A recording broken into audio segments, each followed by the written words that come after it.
And we are live. What is going on? Two lives in a row, back to back, impromptu, just going live. I don't know what's going on with me. There's a change. I don't know, but we're gonna get into it because Triple D versus Anthony Joshua is coming up here pretty soon, and I believe the fight happens on the 21st.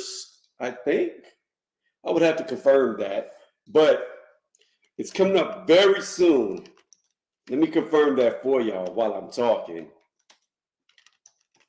because I don't want to give out incorrect. Yep, 21st. That was correct. That's what I thought. But, anyways, coming up on Saturday, September 21st. So we're only 11 days away from this fight.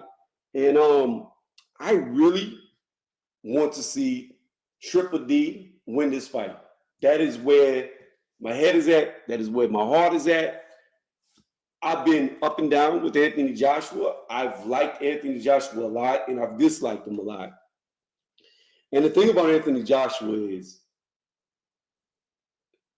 prior to adversity, Anthony Joshua was the type of person you want to be a champion. You seem to do all the right things, say all the right things, but after he got his ass whooped twice by Usyk, so when he took a second and third loss, you really saw his true character come out, not the scripted, not the what they want you to see, but everything about him really came out. Where he's running up on little kids because they said something, because he's so emotionally damaged that he can't take the criticism by random ass little kids, so he got to run up on them to try to feel big or bad, I guess. And that trickled over to this face off that he had with Triple D. He talking about what's going on, Mark Anthony. Hopefully you can hear me. I didn't realize the mic was pushed down. But hopefully it wasn't staticky or muffled. Y'all should be able to hear me better now. But that trickled over to the face off with Triple D. Like AJ talking about, oh, you don't know who you're talking to. Blah, blah, blah, blah, blah, blah, blah. Nobody's scared of you, AJ. This dude is literally getting in the ring to fight you. What makes you think Triple D is scared of you? What makes you think any of these other fighters are scared of you? What? There's nothing there. This isn't some little high school kid, some little college kid who weighs 120 pounds that you're running up on.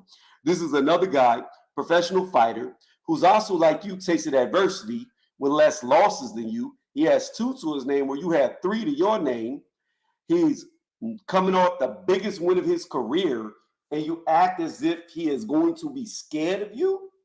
Because I'm going to be honest with you. I really believe in that face-off, Triple D would have fought him right then and there at that moment. I think AJ was just trying to intimidate him because of whatever reason. He's got a damaged ego. I don't know what the fuck is wrong with AJ. I don't know what's been wrong with AJ. But something about him mentally is off. He's not the same that he used to be. But speaking of mental weakness, here's the problem with that. We have seen Triple D quit twice in a fight. We have seen when adversity come knocking on his door, he gave up two times. He gave up against Joe Joyce in his first loss, and he gave up against Usyk in his second loss. Now, like I said, he's coming off of his biggest win in his career, and truth be told, Hrgovic was tagging him early in the fight.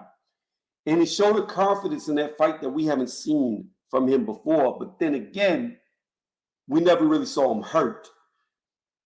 We saw him start to get outclassed by Usyk as the fight went on deeper and deeper.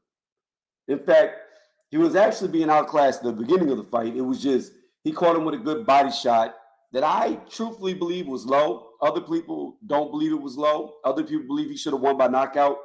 But I thought it was low. Because 2/3 of the gloves were below the waistline. And technically, by the rules of boxing, if only a part of the glove goes below that waistline, the referee can call it low. So with 2/3 of the gloves, I don't even think it was borderline. I really believe it was a low blow. I don't think he hit him in the nuts like Usyk played off. I think Usyk got hurt bad by a body shot. And because it was low, he just stayed down to recover for like 5 minutes. But when it comes to mental strength, I can't really give either guy an edge over the other guy because we've seen Daniel Dubois quit twice And we've seen AJ mentally struggle when his back's been backed into a corner, I guess, since we're in a ring. We will say when his back was pushed to the corner, we've seen him break down mentally. So both guys on the mental edge, I believe, are on the same thing. Now, if you want to look at current fights, the last two fights they've both been in, I would say it's pretty even. I would say their resume right now off their 2 wins is pretty even.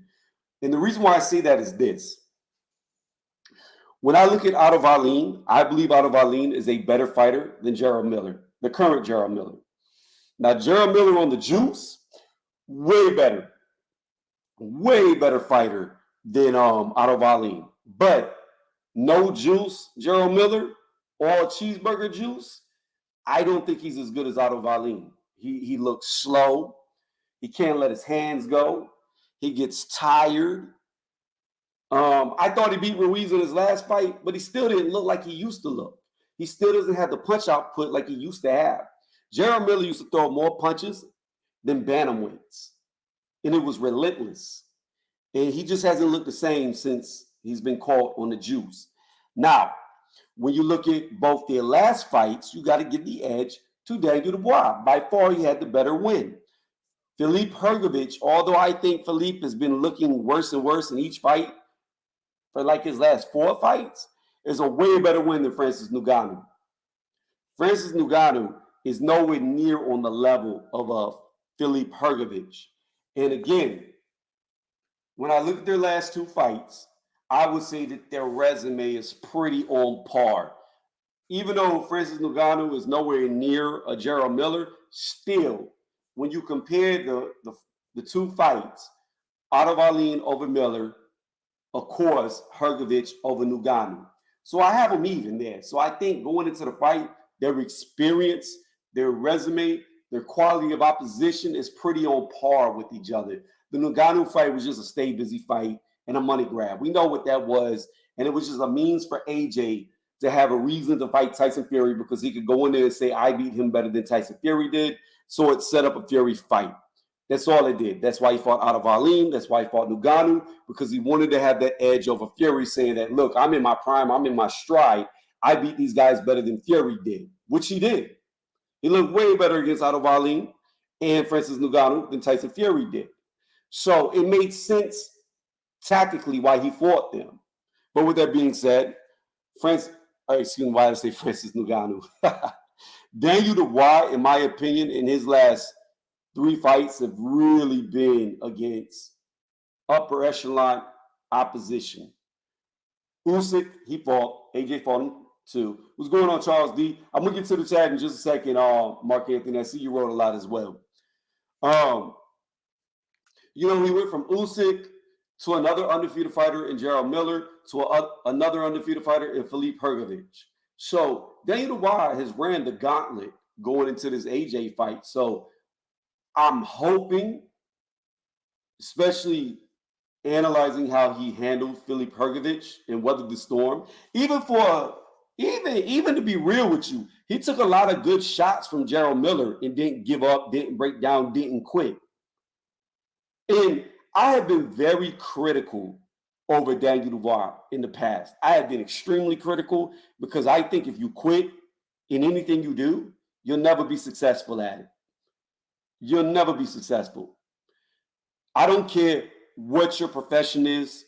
If we're talking sports, if you don't have that self-belief, if you don't have the ability to push through opposition, if you don't have that ability to overcome something you don't think you can overcome, it's a horrible character flaw, and you will mentally defeat yourself ahead of time. And again, I don't care what the sport is. It could be something like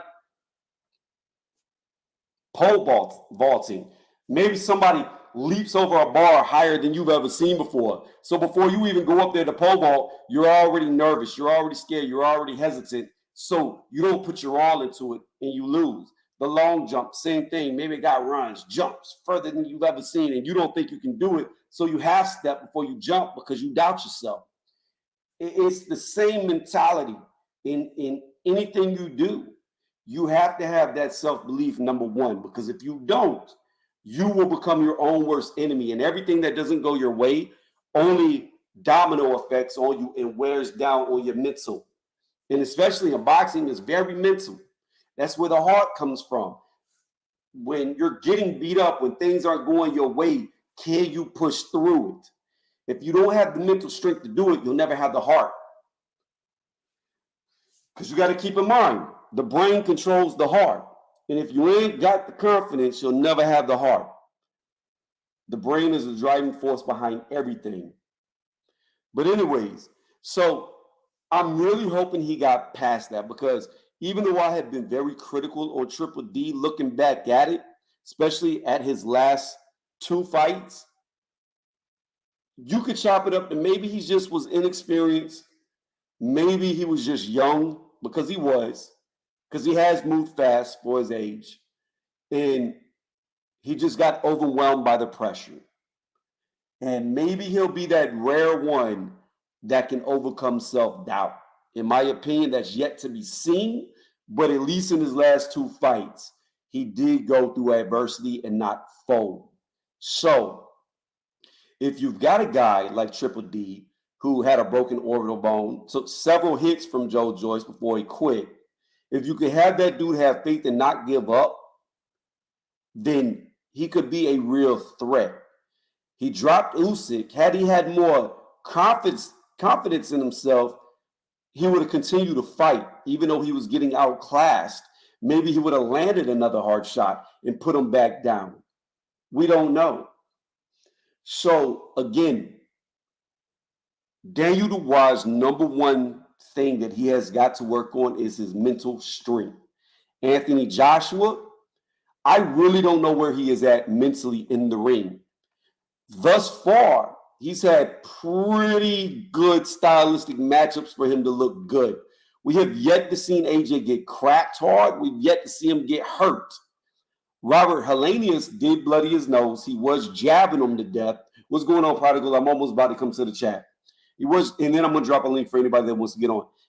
Helenius was jabbing him to death, and AJ didn't fall. But then again, Helenius is not this world beater. We had just seen Helenius get sparked in the first round off the first hook that Wilder landed. So you got to keep that in mind. Then he fights Otto Wallin, who looked like he was just there for a paycheck. Literally, I didn't see a will to win. He looked like he just showed up to get paid. And then Francis Ngannou, it was always going to be a toss-up how good or how bad he really was. Was it lightning in a bottle when he fought Tyson Fury? Or was he actually a prodigy and just able to compete? And we saw that he couldn't take a punch. That's just the bottom line. Francis Ngannou couldn't take a punch.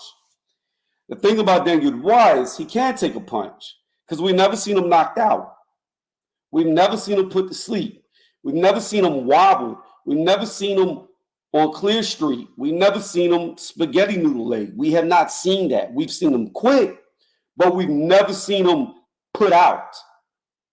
So when you have a guy like Joe Joyce constantly beating on you and you quit versus actually being put out, that tells me you have a chin. You just lack the confidence to push through it. So if he can get out of his own way mentally, I think he could be a very successful fighter.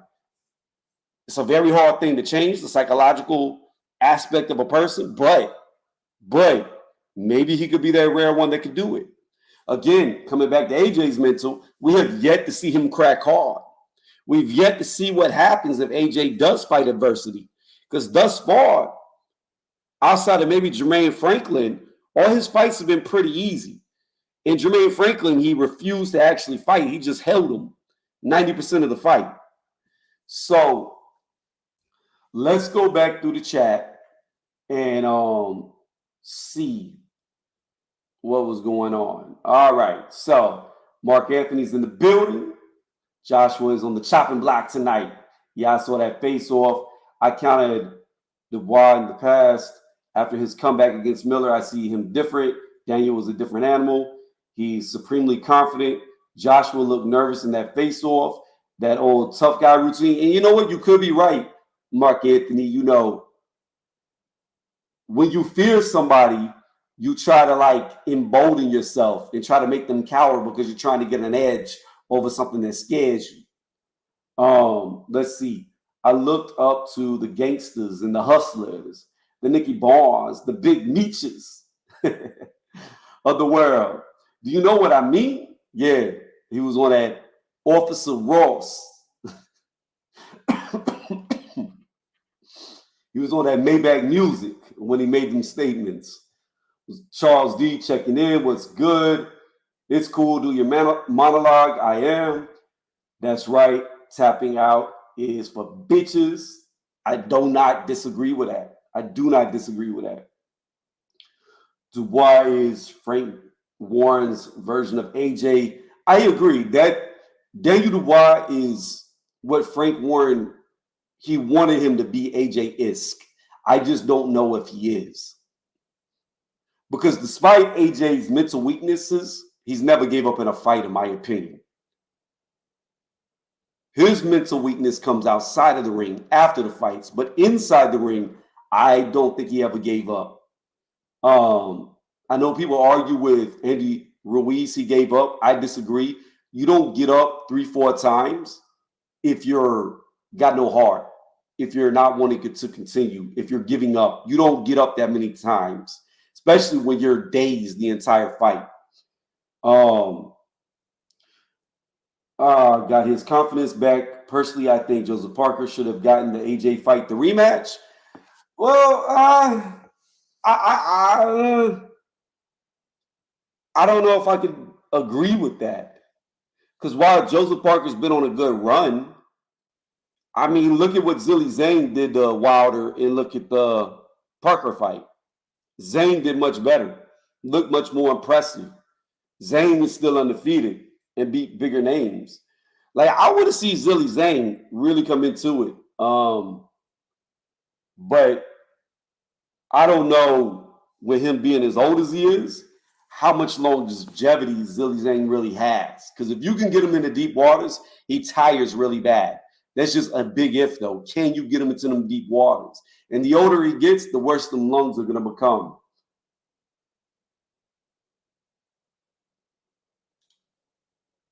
Parker beat Zane. Yes. However, did he? You have to understand, there are probably more people who believe Parker lost than won. Now, I agree with you. I believe my scorecard, if I remember correctly, I had Parker edging him, but I was in the minority in this fight. There was a lot of people who claimed robbery in this fight. So while Parker won on paper, we are in the minority. The consensus is Zane beat him. Mark Anthony said by decision. Hold on one second. All right, let's exit that out. I'm going to open up the panel. Let me do this. Boop, boop, boop, boop, boop, boop. Anybody that wants to jump on can jump on. But yeah, I hope, I don't even like calling him Triple D no more. It's Daddy Cool, because I like that song that he plays. That's what he should be called as. And he taught Gerald Miller that every baby has a daddy. Yo, that's the only time this dude said something funny. That was the only time. Outside of that, he's not that witty. He's not that funny. But he was kind of cooking Gerald Miller. I'm not even going to lie, which was surprising because Gerald Miller, being a New Yorker, is a great talker. Like, Miller normally is very smooth with the talking. But somehow, some way, Dubois was eating him.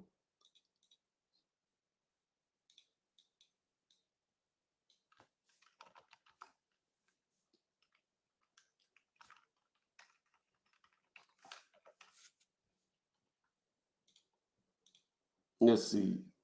Dubois versus Bacoli would be... I think Bacoli should fight Zilly Zane.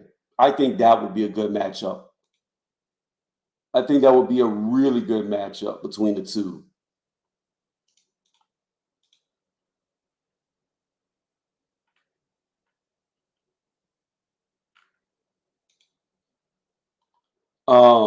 Because you got to understand, with Zilly Zane, here's the thing about it. people will argue that Hrgovic lost to him, and people will argue that Parker lost to him. And you can understand, there is a possibility that if Zhilei Zhang had the machine behind him, he may have won both those fights. But the house money was not behind him for either one of those fights. And both of those fights were razor thin. You know what I mean? So, I mean, truth be told, I don't know. I really don't know.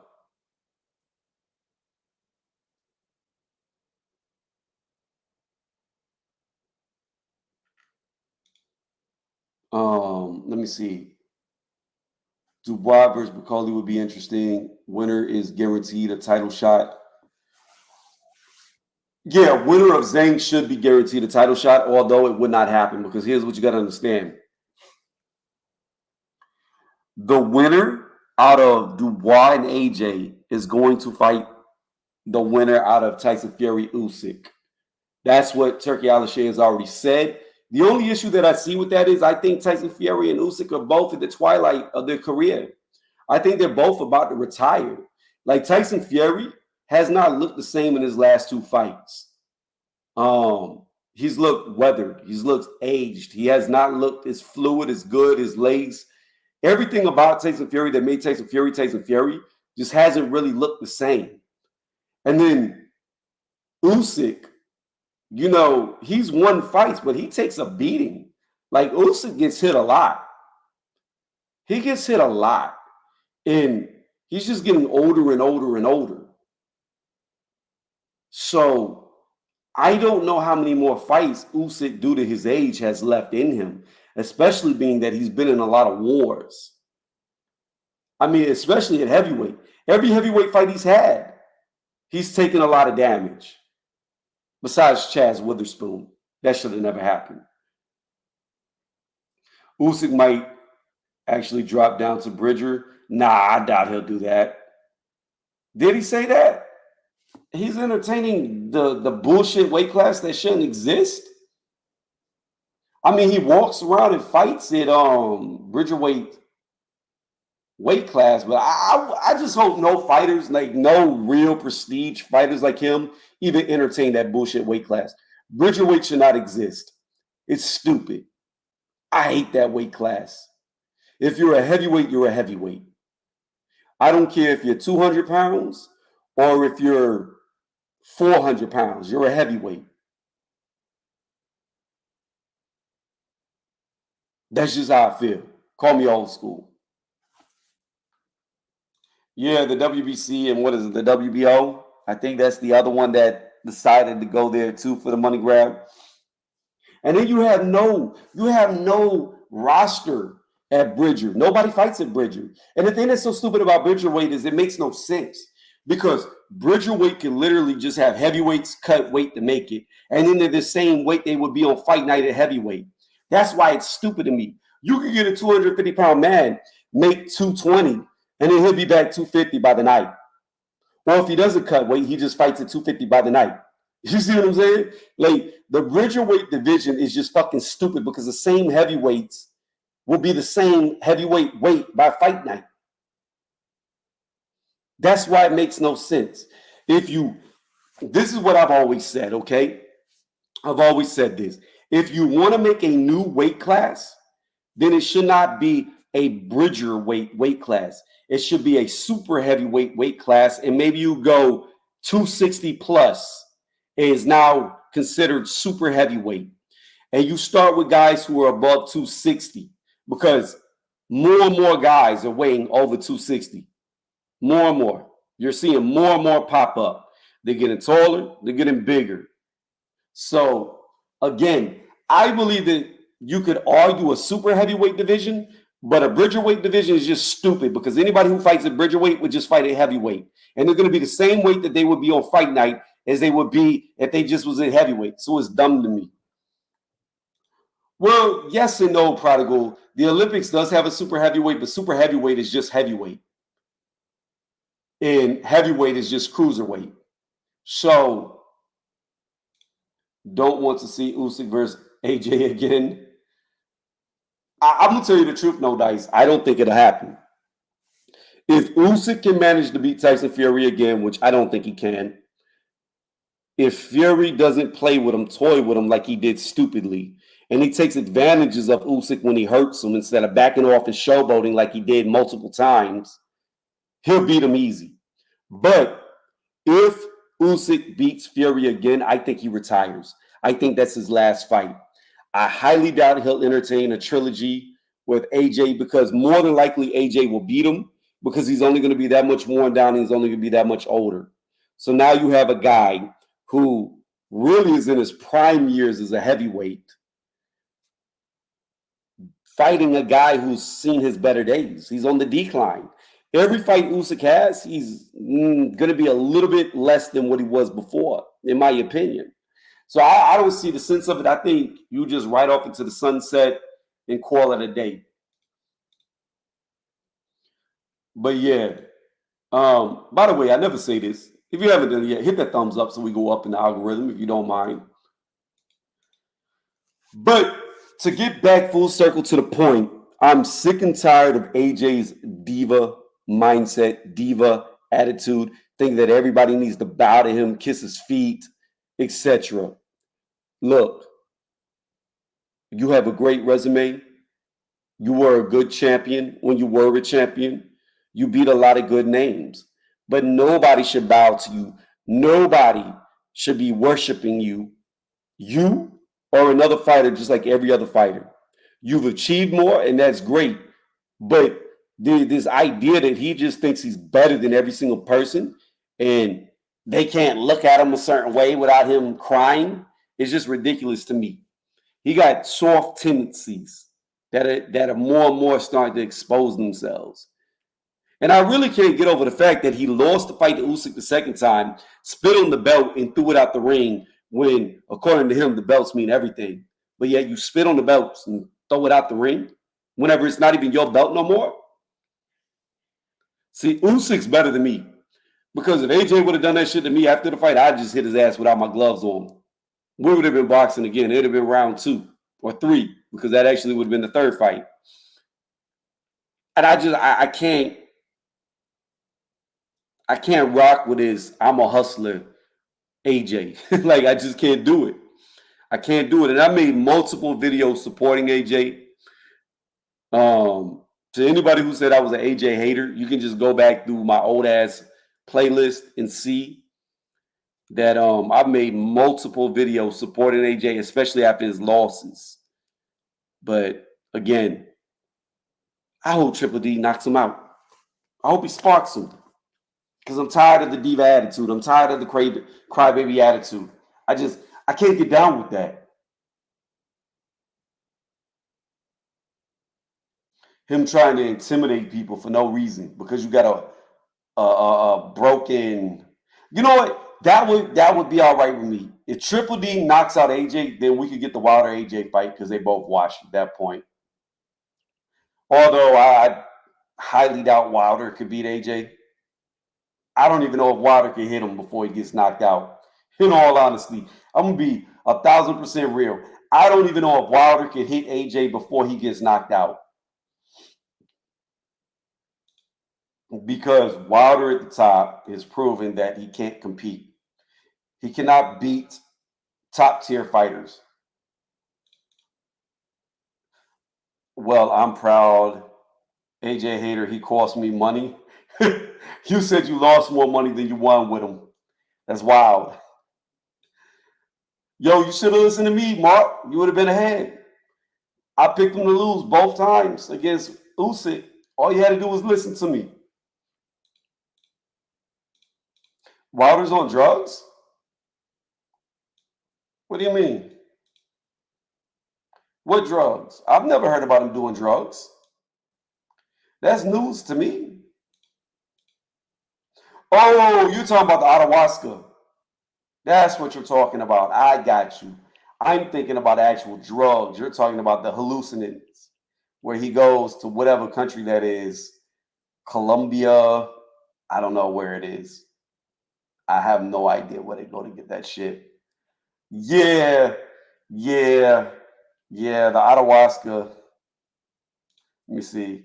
He cost me 3 times. Once against Supreme. You know, Mark Anthony, if you would have seen my breakdown for that first Ruiz fight, I said in that Ruiz could beat him if he didn't take him serious, and he didn't. And you know what it is? I honestly believe AJ only lost that fight, despite the conspiracy rumors about him having a concussion. AJ only lost that fight because he got reckless and he wanted to outdo Wilder. Wilder just had a great knockout over Brazil, and I think AJ was trying to do better to set up that fight. And because he got reckless, he got caught, and he never recovered after getting caught. What is the toad as well? He licked the back of a poison dart frog. Is that what you mean by the toad? Boy, he going into another dimension. I can't get down with hallucinogens. Although I will tell you, Joe Rogan will make you want to do DMT. Listening to Joe Rogan, he'll make you want to try DMT with him. But don't tell me. I gotta Google this. I gotta see if this is for real. Wilder licks toes.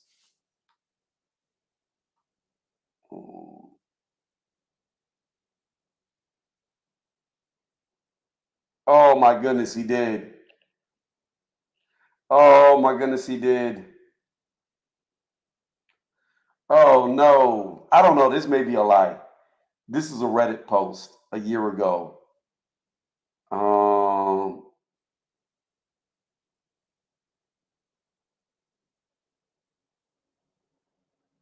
Okay, so I didn't know that. There's actually a website called thinkwilder.com that's about licking toads. That's wild. That's wild. That's wild. Thinkwilder.com. And it's literally about licking toads. So they secrete DMT. I didn't know that.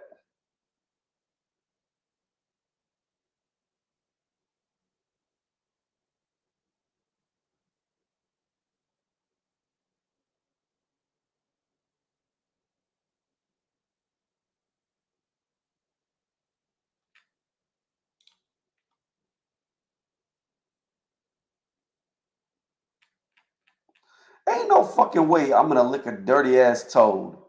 Hell nah. He said, we're licking toads out here. Tuscaloosa, stand up. Let me see those drugs and having a hype man. Yeah, I'm gonna say this, Prodigal. At first, I thought Malik Scott would be a good addition, but in the free flow of the fight, he has no instructions.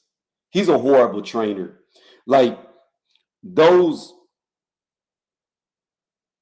videos that Wilder puts out reminds me of Mike Tyson, the videos he puts out. It doesn't translate to the ring. Everybody was hyped up. Oh, the Roy Jones Jr. Mike Tyson fight is going to be amazing. It's going to be awesome. Look at how fast he is. He's back. He's vintage. Da da da da da. We seen him fight Roy Jones, and he looked slow. It looked sloppy, and it looked nothing like the training videos. And that's the thing about Malik Scott.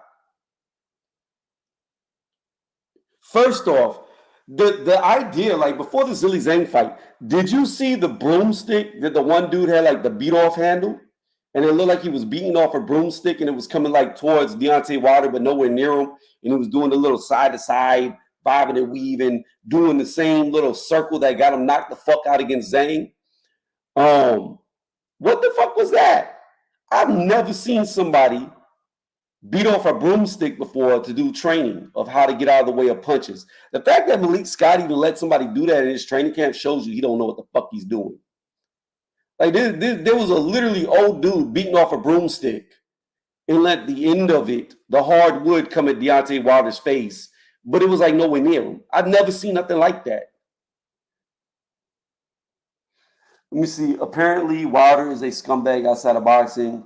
His piped his brother's girl while he had his girl as well. So I guess he got with his demon. So here's the deal. I don't know if that's true or not, Prodigal. I don't know Deontay Wilder personally. I've never been around him, and I'm not going to make personal comments about him. The only thing that I've ever heard about Deontay Wilder that I did not like was all the excuses that he came up with on why he lost and not taking accountability or at least giving praises to somebody who beat you. He was just the better man that night. Give him his flowers, move on. You lost. But outside of that, I like what Deontay Wilder says. You know what I mean? Like, I've never had no issues with Deontay Wilder in interviews. To be able to call him a scumbag. So I don't know how true or not true this is. I don't know if he did fuck his brother's girl or not. If he did, that's foul as fuck. That you would fuck your brother's girl, especially if your brother was committed to that female. That's foul as fuck if true. But I don't know if it's true or not. Let me see. Come on, Tony. That broomstick technique is for hand-eye coordination. Let me tell you something. If somebody is beating off a hard stick, I'm not going nowhere near it. I'm not going to be in the same room, let alone a ring, while somebody's beating off a hard stick. It's not going to happen. Especially it ain't going to be coming towards my face. You already lost me right there. You want to beat off what? In front of me? No, I don't think so. Get this guy the fuck out of here. All right, let's see here. I heard stories about Wilder sleeping with his brother's woman as well. Yeah, but you know, this all hearsay. We don't know if that's true or not. Oh, I don't disagree that personal demons can mess with you up in a fight. I don't disagree at all. But I mean, we're assuming though. Yeah. But you gotta understand, we're assuming that his girlfriend was a good girlfriend. We don't know what she did. She could have been cheating on him. We already know Gerald Miller called her out for being ran through by boxers. You know what I'm saying? Like, he had a long speech about, you know how these Southern dudes fall in love with the first girl they get. And we know Gerald Miller was smashing because he was texting his girlfriend. So that means Wilder had her first. Miller had her first. Because the only way Miller would have her number is if what he's saying is true. There ain't no way he's just going to have her number the way he's been texting her unless he smashed her. And that's what Miller was trying to say about her way before Wilder ever had kids with her. So, again, you only hear one side of the story, and most people only take the female side anyways. You know what I'm saying? They don't care what the man says. They don't care what the female does. They're always going to say the man is wrong first. That's just how the public eye looks at it. But we have no idea what his girl was doing, so I'm not going to judge him for her leaving him because it could have been all her. Because from what I have seen, and I don't know, from what I have seen, Wilder appears to be a good father, a good family man. He seemed to be very family oriented. You know what I mean? You always see him talking about his kids. You always see him with his kids. He's a great father. You can't take that away from him. He made a song about his girl, which don't really mean much. He could still be doing wild shit, but we don't know. But from what I have seen with my own two eyes, I would say he looked very family oriented. So it could have been all her. We don't know. That's all I'm saying. I'm not going to place the blame on him. I'm not going to place it on her. We don't know. She was open like a hallway. Gosh damn. Wrecking ball. No walls. Rearranged. Crazy. All right. I was hoping somebody would come on here and tell me why Anthony Joshua beats Daniel Dubois. But being that this is very impromptu and, I don't really broadcast these streams, I just go randomly live.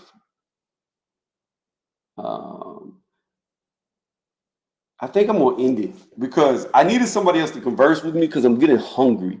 Like, I'm starving. I need to eat some food. And I don't want to be on the mic eating food. And the thing about it is this. I came on here to talk about Triple D, Anthony Joshua, and we could add to it a little bit. Here's what I'm gonna add to. Keys of victory, because I didn't talk about this. The only way I can see that Daniel Dubois can beat Anthony Joshua is he's got to establish his jab. He's got to take away AJ's jab, and he's got to assert his jab. And when he asserts his jab, he has to land. Oh, Prodigal's hopping on. What's going on, Prodigal? How you doing? What's going on, Tony? I'm well. That's good. But as I was saying, as you was hopping on, Daniel Dubois has to establish the jab. He has to dominate the jab because if he allows AJ to get his jab going, I think it's going to be target practice for AJ because Yeah. AJ is very good at throwing straight punches and he's very good now with slipping punches. So Daniel Dubois has to rely on the jab first. He cannot overcommit with his shots. When he lets his straights go or his hooks go, he's got to be educated, economical, and make sure that they're going to land. He needs to not load up on everything because if he loads up and AJ slips and hits him with a counter, he's going to get cracked. Now, can he take AJ's shots? I believe he can, only because I have no proof of this, but I believe Joe Joyce is a harder puncher. I don't think he's more of an explosive puncher, but I think punch for punch, Joe Joyce hits way harder than Anthony Joshua, blow for blow. No explosion because it's slow, but I think his punches are a lot heavier. So Daniel Dubois, I believe, can take AJ's shots, but I don't think he can take an accumulation of them. I think they'll add up very fast. So he's got to be very economical, not overcommit with the power shots, and he has to control the fight with the jab. If he loses the jab battle against somebody like Anthony Joshua, when he doesn't have the best of movements, the best of defenses, the fight is already lost. So the jab is key, and I think he needs to try to implement parrying. You don't really see him parry a lot. I think parrying would be very good. Catch, throw away his glove, AJ's, to open him up and then hit him with a counter. But you need to use his momentum against him and push him away. So you always leaving that face open. And again, don't overcommit. Because if he overcommits, AJ is going to make him question himself. And when he starts questioning himself, he tends to quit. On that note, I'll be right back. Prodigal, tell the people listening how you see the fight going. I'm going to be listening from the kitchen. I'm going to make a little salad, and then I'll be right back. I mean, personally, I think whoever gets hurt, it kind of determines what how the fight will play out. If Dubois hurts AJ, I think the writing might be on the wall for AJ, and then if AJ hurts Dubois, it's kind of a similar kind of story with like, we got to question Dubois' heart if he can, stay in there. So I think, I mean, I agree with whoever establishes their jab, most likely will win the fight. But I also look at it of whoever gets hurt first will probably lose. So that's kind of how I see it.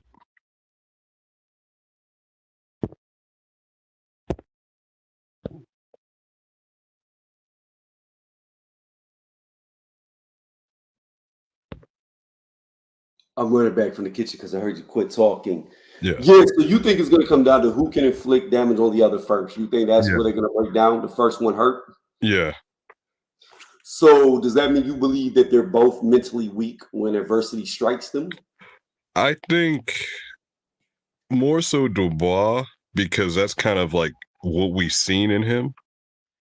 As you alluded to previously, when we see AJ get hurt, he has to get kind of definitively put down like a couple times, and then his heart. Like I said, I think right now his confidence is back, and I mean, arguably, I can also say the same thing for Dubois, but just I think when the going gets tough, Dubois, I just don't know, like, because even recently, with the Usyk situation, it's like we see him kind of falter, and I think also going back to your jabbing point, if he keeps getting hit on that orbital bone, I'm sure that orbital bone is healed by now, but still, that could be mentally scarring. You saw how Kell Brook was like when he got both his orbital bones fractured. He wasn't the same fighter.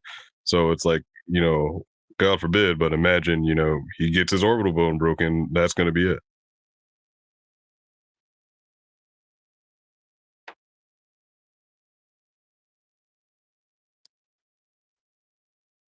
So that's just my opinion. But other than that, we'll see what happens. It will be a good fight while it lasts, ultimately.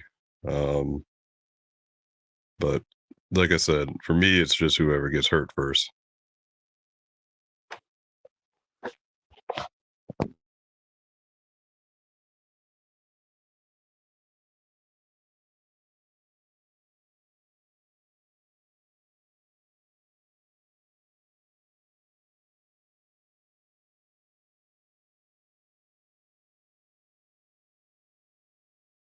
I heard you. Yeah, I mean, you bring up a good point with the orbital bone. Normally, it tends to be the other side that breaks. No, yeah, for sure. I mean, that's the same thing what happened to Brooke. Like, you got one side Yeah, broke and then the other side broke. But that's what I'm saying. Like, that could potentially happen. yeah, and the reason behind that is, to the people listening, is the reason why whenever you break one orbital bone, the other side tends to break is because bone.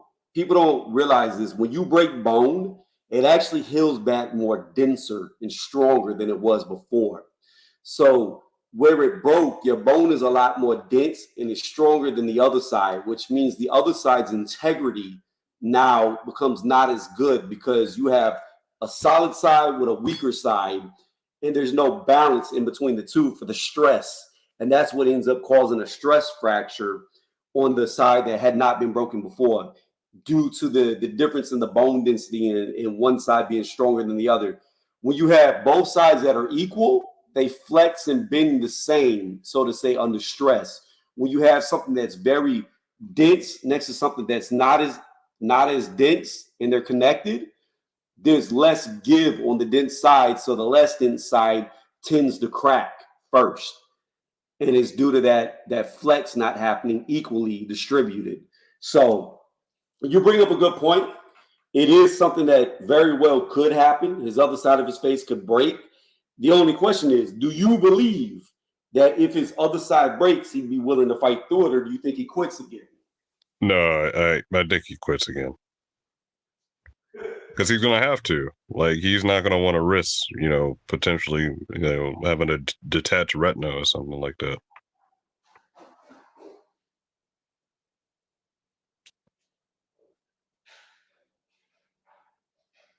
So that's just my opinion, I think.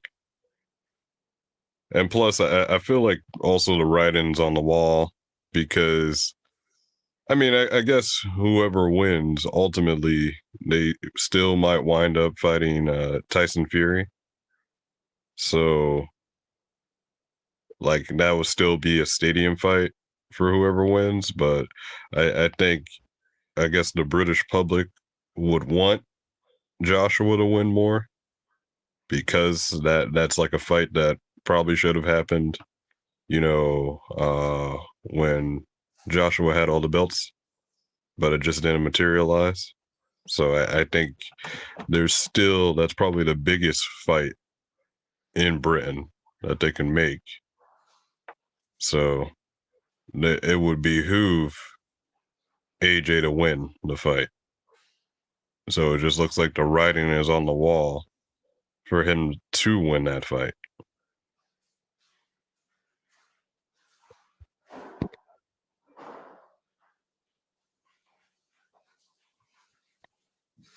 So I agree with you 1,000%.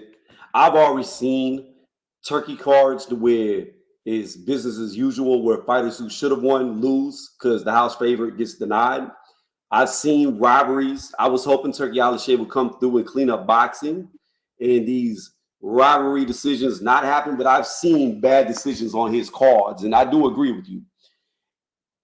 If this fight is remotely close, they're going to make AJ win. It's going to be Yeah. like a Canelo scorecard. Yeah. Daniel Dubois has got to, He for has to knock one, him out. never.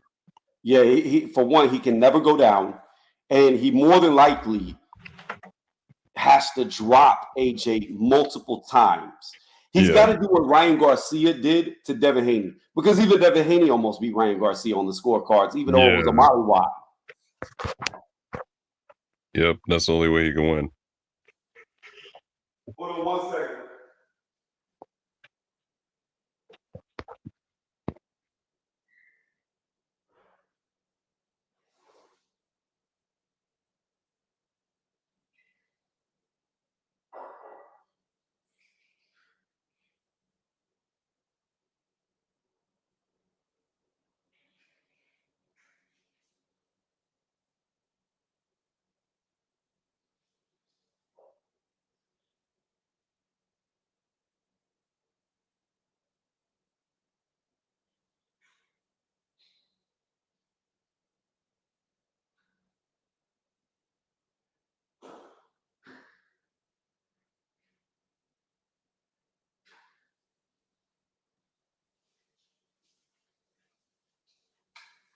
All right, sorry about that. I'm back. I was listening from the kitchen, but Yeah. yeah, I agree with you. Daniel Dubois has to make if he cannot knock out AJ, he's got to make it so one-sided that they can't rob him. And see, that's the thing. I don't know if he necessarily has the technical ability to disrupt AJ in a way like you have to make AJ look like kind of like how Vladimir was like kind of tuning it up. This is like when AJ still had the amateurish style, but see, he doesn't have that style anymore. And Yeah, Dubois has more of an amateurish style with, more panache in the sense that, he has a little bit more variety. But that's the thing. Like AJ's already seen his style because that used to be him. right. So it's like that's why I don't know if he can inflict his will. I mean, it's heavyweight division, so I mean, you get hit hard, anybody can go down. But Well, that's the only thing. my question would be, do you think AJ can get knocked out? Do you think he can get sparked? Because we've seen him be dropped multiple times. I don't think Dubois can spark him. Well, no, I no, no. think he get dropped. I just mean in general. Like we've seen AJ drop multiple times, Uh, and he's never not gotten back up. yeah. So, like say a Tyson Fury, do you even think it's possible to knock AJ out? Like, do you think that is a possibility that Dubois could do, or do you think AJ could? I mean, it could always be a TKO, but do you think that Dubois could actually put his lights out? He would have to beat AJ like really bad. Like, I mean, he it would have to be an accumulation type of thing where AJ would be tired, and then like because he's tired, he gets reckless and then gets knocked out. All right, so you don't think Daniel Dubois could one shot him? No, I don't think he can get one shot. Okay. Yeah, I'd probably give a Zhang a better chance of one shotting AJ or Bacoli. Bacoli, now that's a real one. That's what I'm saying. I give Bacoli probably a better chance at like making AJ go on ice, man. Like that's the only one. Maybe Zhang and Bacoli. That's about it. The thing about Bacoli is he can take everything you got, And then that's what I'm saying. In AJ, that'd be, and I mean he outweighs AJ by probably like a ton as well. So it's like that's the thing. It's like that's a they used to say Joyce was an immovable object, but Bacoli is actually a movable object. Like he yeah, just keeps coming. He's heavyweight and Billy basically. yeah. So that's what I'm saying. It's like he throws everything hard and everything just like about to knock your block off. So And no matter what you hit him with, he just keeps coming. that's what I'm saying. So it's like, I mean, he probably can't get away with that too much with AJ. But like if he cracks AJ, that's it. Yeah, I think Like especially with an uppercut. Oh my gosh. Bacoli has always been a threat. And I'm just happy that Jared Anderson stepped up. And in my opinion, like there's been people like Luis Ortiz who Wilder deemed the boogeyman, but he was never a boogeyman. Like nobody was ever scared of that old ass dude. To me, Bacoli is been the boogeyman for years of the heavyweight division because nobody at the top has ever tried to fight this dude outside of a prospect in Anderson. So I give Anderson credit, but I knew he couldn't beat him. There's no fucking way. Yeah, I mean, I feel like most people, like at least I hope people realize that. I mean, when you look at Bacoli, he's already knocked off 2 hype jobs now. He knocked off Anderson and he knocked off Tony Yoka. He gave him his first loss as well. People forget that. So, I mean, I agree with you. I would love to see Bacoli get a shot at AJ. I don't think AJ could beat him. In all honesty, I think Bacoli, He's just a fucking big dude. Like, he's just a big, strong dude. That's what I'm saying. I don't even know. Like, I know they say everybody can be knocked out, but I don't believe everybody can be knocked out. But Michael Hunter did not beat him, Kelvin. Michael Hunter was losing that fight, and McCauley's shoulder went out. So it's just like what's his name? Vitali. His first loss was due to his shoulder going out. Was it Chris Bird he lost to? I forget. I want to say, let's look up Vitali. I want to say it was Chris Bird, but Vitali. I think it was Chris Bird. I think when his shoulder went out. Yep, Chris Bird. I was right.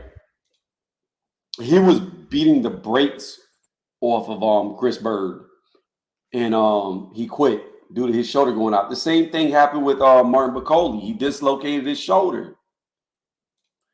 Like, I don't know what you're talking about. It went 10 rounds. The dude had one arm, no shoulder. Like, legit popped out of socket. Like, what are you talking about, Kelvin? Did you even watch the fight, or did you go to his box rec?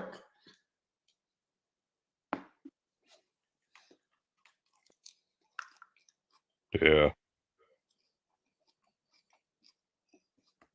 But I know McCauley was talking about getting the rematch with Michael Hunter, being that he brought him up. But I think Frank Warren's trying to put him in a Zhang fight. That's what I'm saying. That's kind of like the battle of the power right there. Like, whoever, I mean, if Zhang loses that fight, that's his end. Zhang has only got one loss before his career is over at his age. That's what I'm saying. So if he loses to Piccoli and, like, let's say he gets, like, knocked out bad, like, right, which is a high potential of happening, then that's pretty much it. This is what I say about Zhang. The only thing that has saved Zhang is every time he has lost, people have argued it was a robbery and he should have won. But I'm saying, give him his flowers, though. The man has a pretty good resume, to be fair. You talking about Zhang? Yeah. Yeah, he's got a great resume. Yeah. I mean, he lost to that's probably his best win, is that Wilder win. Man, he sparked him the fuck out. But Wilder just didn't look right, man. That's the problem. Like, Wilder just looks like he's just a shell of himself, man. Like, I think he lost everything in that Parker fight, and then Zhang just took his soul.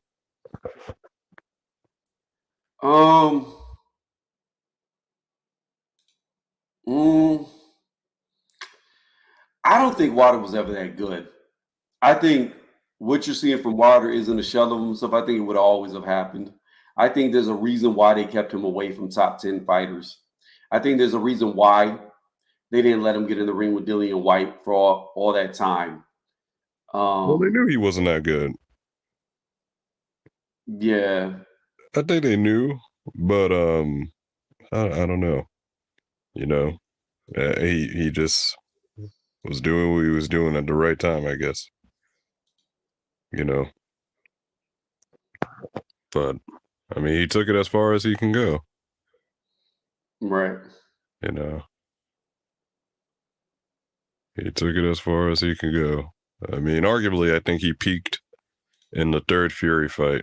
And, we saw how that went. Like, I mean, he did his due. He knocked Fury down, I think twice, right? But unfortunately, he just couldn't. He didn't have enough in him.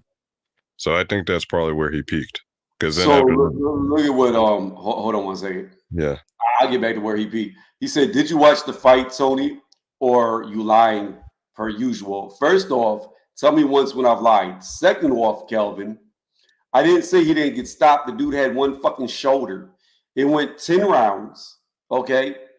And it was somewhere near like the beginning of the 10th round is when the referee stepped in and waved it off. He didn't sleep him. It was a TKO. The referee waves the fight off. But again, it's pretty hard to defend yourself when you have a dislocated shoulder. So look it up. See that he only had one fucking arm. He dislocated his shoulder, and then come back and tell me, I don't think you watched the fight. I don't think you watched his shoulder get knocked out of socket. I think that's the problem. I think you went to a box rec and you was like, oh, a TKO victory. He won by TKO. But that's not the story of the fight. Yeah, I think it's kind of. I mean, yeah. Hold on, Prodigal. No, go ahead. Cody was decisively beating Michael Hunter until his shoulder went out.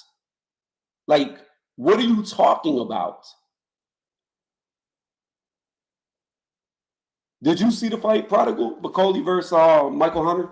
Yeah, I mean, it was like such a long while ago, though. I don't remember it too well, actually. I mean, I remember watching it, but like I probably just I remember like spots of it, but I don't remember it too well.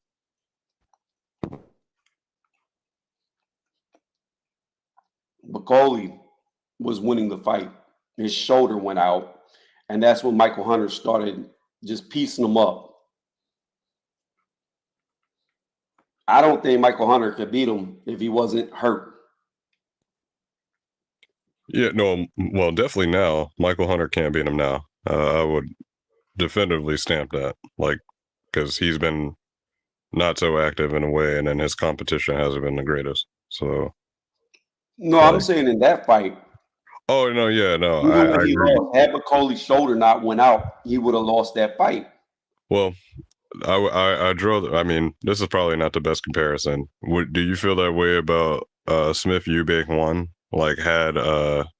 Liam not elbowed him, or yes. like, you know, yes, Eubank 1,000%. I feel because people say that's like he got sparked too, and I was like, how do you make a TKO like he got sparked? Like, he got up twice.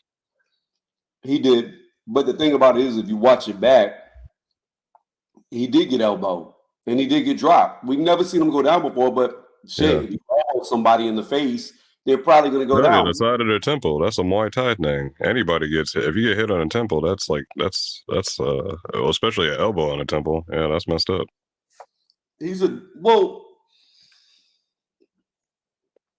Prior to the fight, Eubank had brought up how dirty of a fighter he is. And he did exactly what he said he did. And he did that shit on purpose. You could see he purposely elbowed the shit out of him.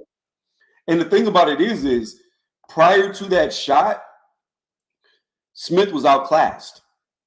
Yeah. Because the second fight picked up where the first fight, I wouldn't say ended, but it was pretty much a rinse and repeat of the first fight. He was just getting caught left and right, getting outboxed, getting beat up. And the only difference was in the second fight, he didn't hit him with an elbow. Yeah.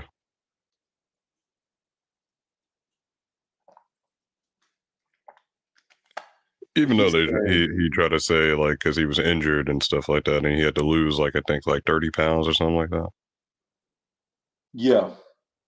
He wrote, yeah, right, the shoulders.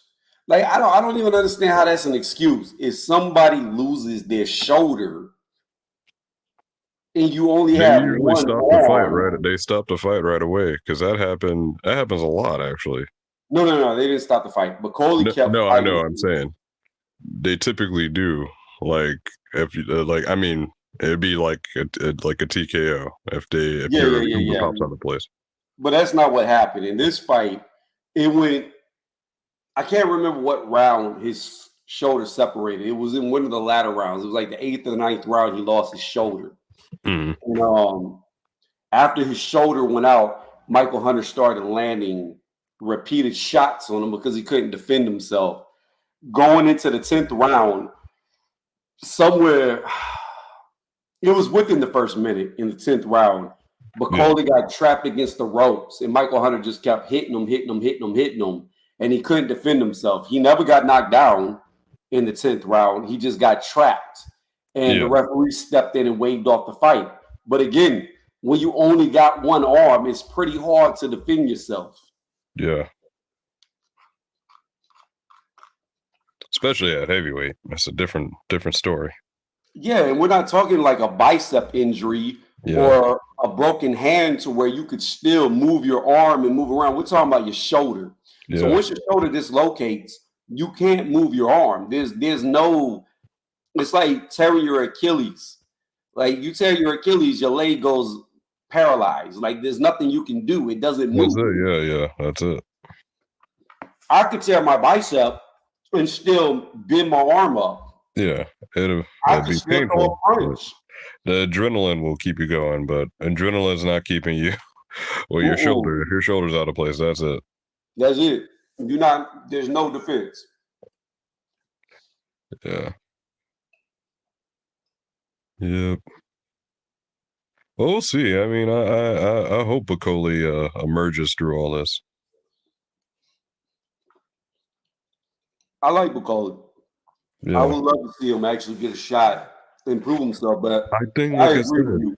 personally, I think his easiest shot at a title right now is if he fights Manuel Char. I mean, hey, it's something, right? I'm gonna be honest with you. I don't think Emmanuel Char could actually pass a drug test. That's the thing, but see, he has the WBA regular belt on, like, because of he won the court case. So Right. I'm saying though, you know, to get everybody to get him off the WBA's books, feed him to Bacoli. That'd be a big money fight. I'm sure Turkey wouldn't mind like putting out on a fight card because I mean Char, I think he has Muslim. that Turkish blood or something like that. So I mean, you know, that makes sense. Yeah, he's Muslim, so he falls right in there to the same culture. That's what I'm saying. And I'm sure he would want that payday because then he could, you know, ride off into the sunset too. Char, that is. Yeah. I know he was begging for that Tyson Fury fight. So that's what I'm saying. It's like that should be the fight. So Kelvin said Zane gonna stop Bacoli. I mean, if anybody could stop him, it would be Zane. Yeah. If. That's a big if. We don't know. But see, with Zhang, yeah. But Zhang has stamina issues. But also, like I said, I also don't think Bacoli should be taking those type of shots from a Zhang. And I think he'd probably be smarter not to. He better be smarter. With Anderson, you know, he took his licks, but I think he literally just walked through them. You know. Yeah. He looked like a boy fighting a grown man. Like there was no, like Bacoli felt his best shot and knew that he couldn't get hurt by him. That's so it. But I don't think he would want to play that with Zhang. But I'm gonna be honest with you. I don't give a fuck. Ain't no fucking way I would ever lose to Zhang in a boxing match because I ain't gonna have that motherfucker come out afterwards and be like, "You got banged. I banged you."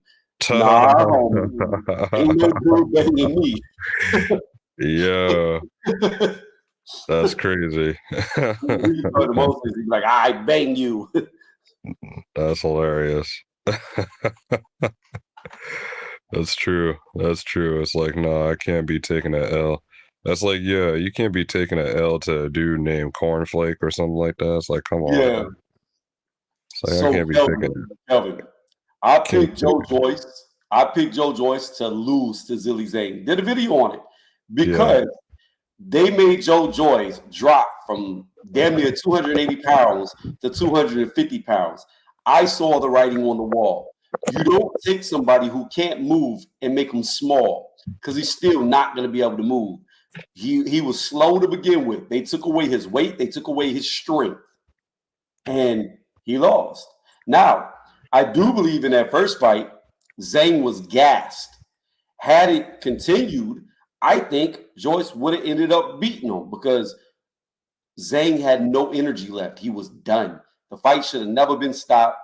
Joe Joyce could still see out of the eye. He got robbed, in my opinion. But at the end of the day, I didn't pick him to win because he took all his weight off. You got to understand. I don't believe in heavyweights losing weight. You are a heavyweight. Be a heavyweight. Like, you see what AJ did. He took off all his weight. He lost all his power. He put his weight back on. Now he's sparking people again. You do not be a heavyweight to be little. You don't. That's stupid. Losing weight to fight Usyk was fucking stupid because you're not going to outmove him. You're not going to outbox him.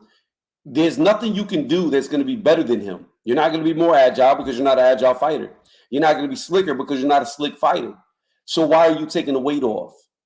No, you should have been big and bullied the fuck out of him. But he didn't.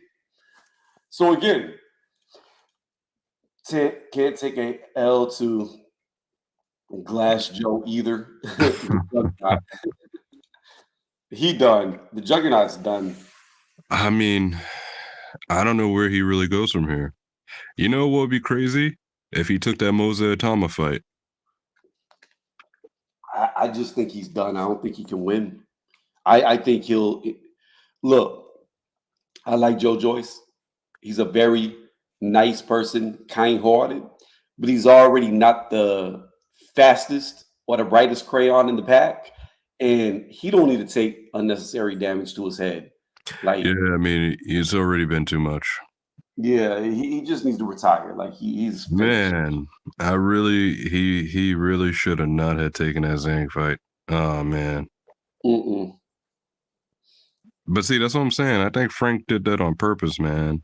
Oh, he did. He always hated Joe Joyce for beating his golden child. That's what I'm saying. It's like you messed up his AJ.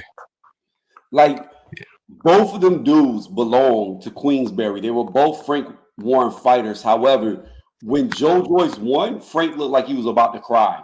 Yep.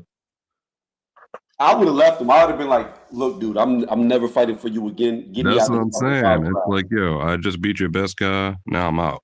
It's like, why would you stay there? And then he threw you to the wolves, man. Like, you know, they threw you to the wolves. He probably gave freaking Zhang so much tape on you and sparring and how you were looking in sparring too. I wouldn't be surprised if that came out like something like that. Hold on 1 second. I'll be right back. Yep.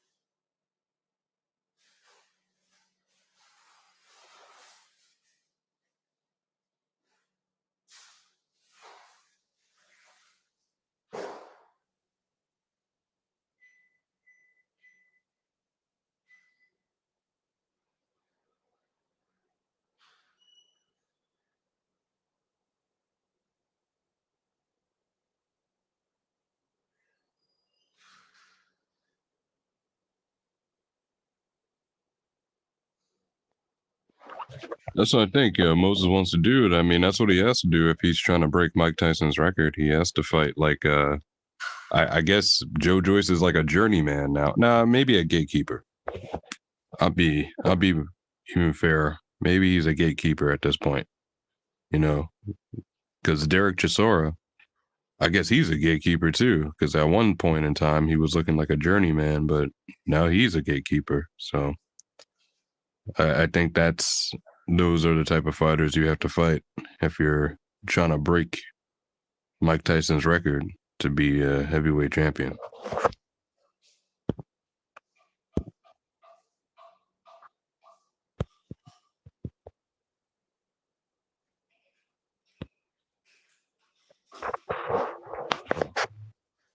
So we'll see what happens. Like, I mean, that's... Who did you say? No, I'm saying Mike Tyson's record? Moses Atama, that's his like goal. Is he 19, 20? I forget. Well, you know, Tyson did it at 21 years old. That's what I'm saying. So he doesn't have a lot of time if he's trying to become heavyweight champion before Tyson. You said Moses Atama wants to beat it. Let's see how old he is. 19. Yeah. So he has 2 years. I mean, his quality of opposition is just... Well, that's what I'm saying. If he fights a Joe Joyce, you know, that puts him where he needs to be. At this point, Joe Joyce is like, you know, he's looking like food. And at the same token, he has a pretty high enough ranking still that he's like a gatekeeper.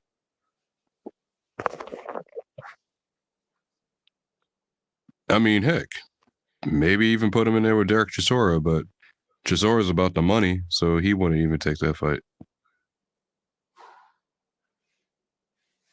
The money fight for Chisora at this point is just Dillian White.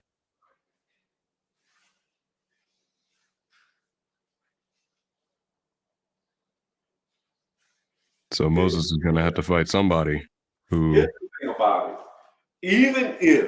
Even if, and I'm going to say on the off chance, even if you have a fighter who can manage to become a heavyweight champion at say 19 or 20 years old, younger than Mike Tyson, which I highly doubt, because in the heavyweight division is the hardest division to be a young champion, because that is the division where people can hang around the longest and they can compete at their best longest, because heavyweights really rely more on power than they do speed. Even if you could get a guy to potentially be younger as a champion, they'll never be undisputed at 21 years old like Tyson. You'll never have a fucking young kid come in younger than Tyson to be undisputed like Tyson was. Yeah. I don't see anybody ever beating his record. Yeah. You got to understand, they don't fight like Tyson fought. Tyson was super active. Yeah, that's what I'm saying.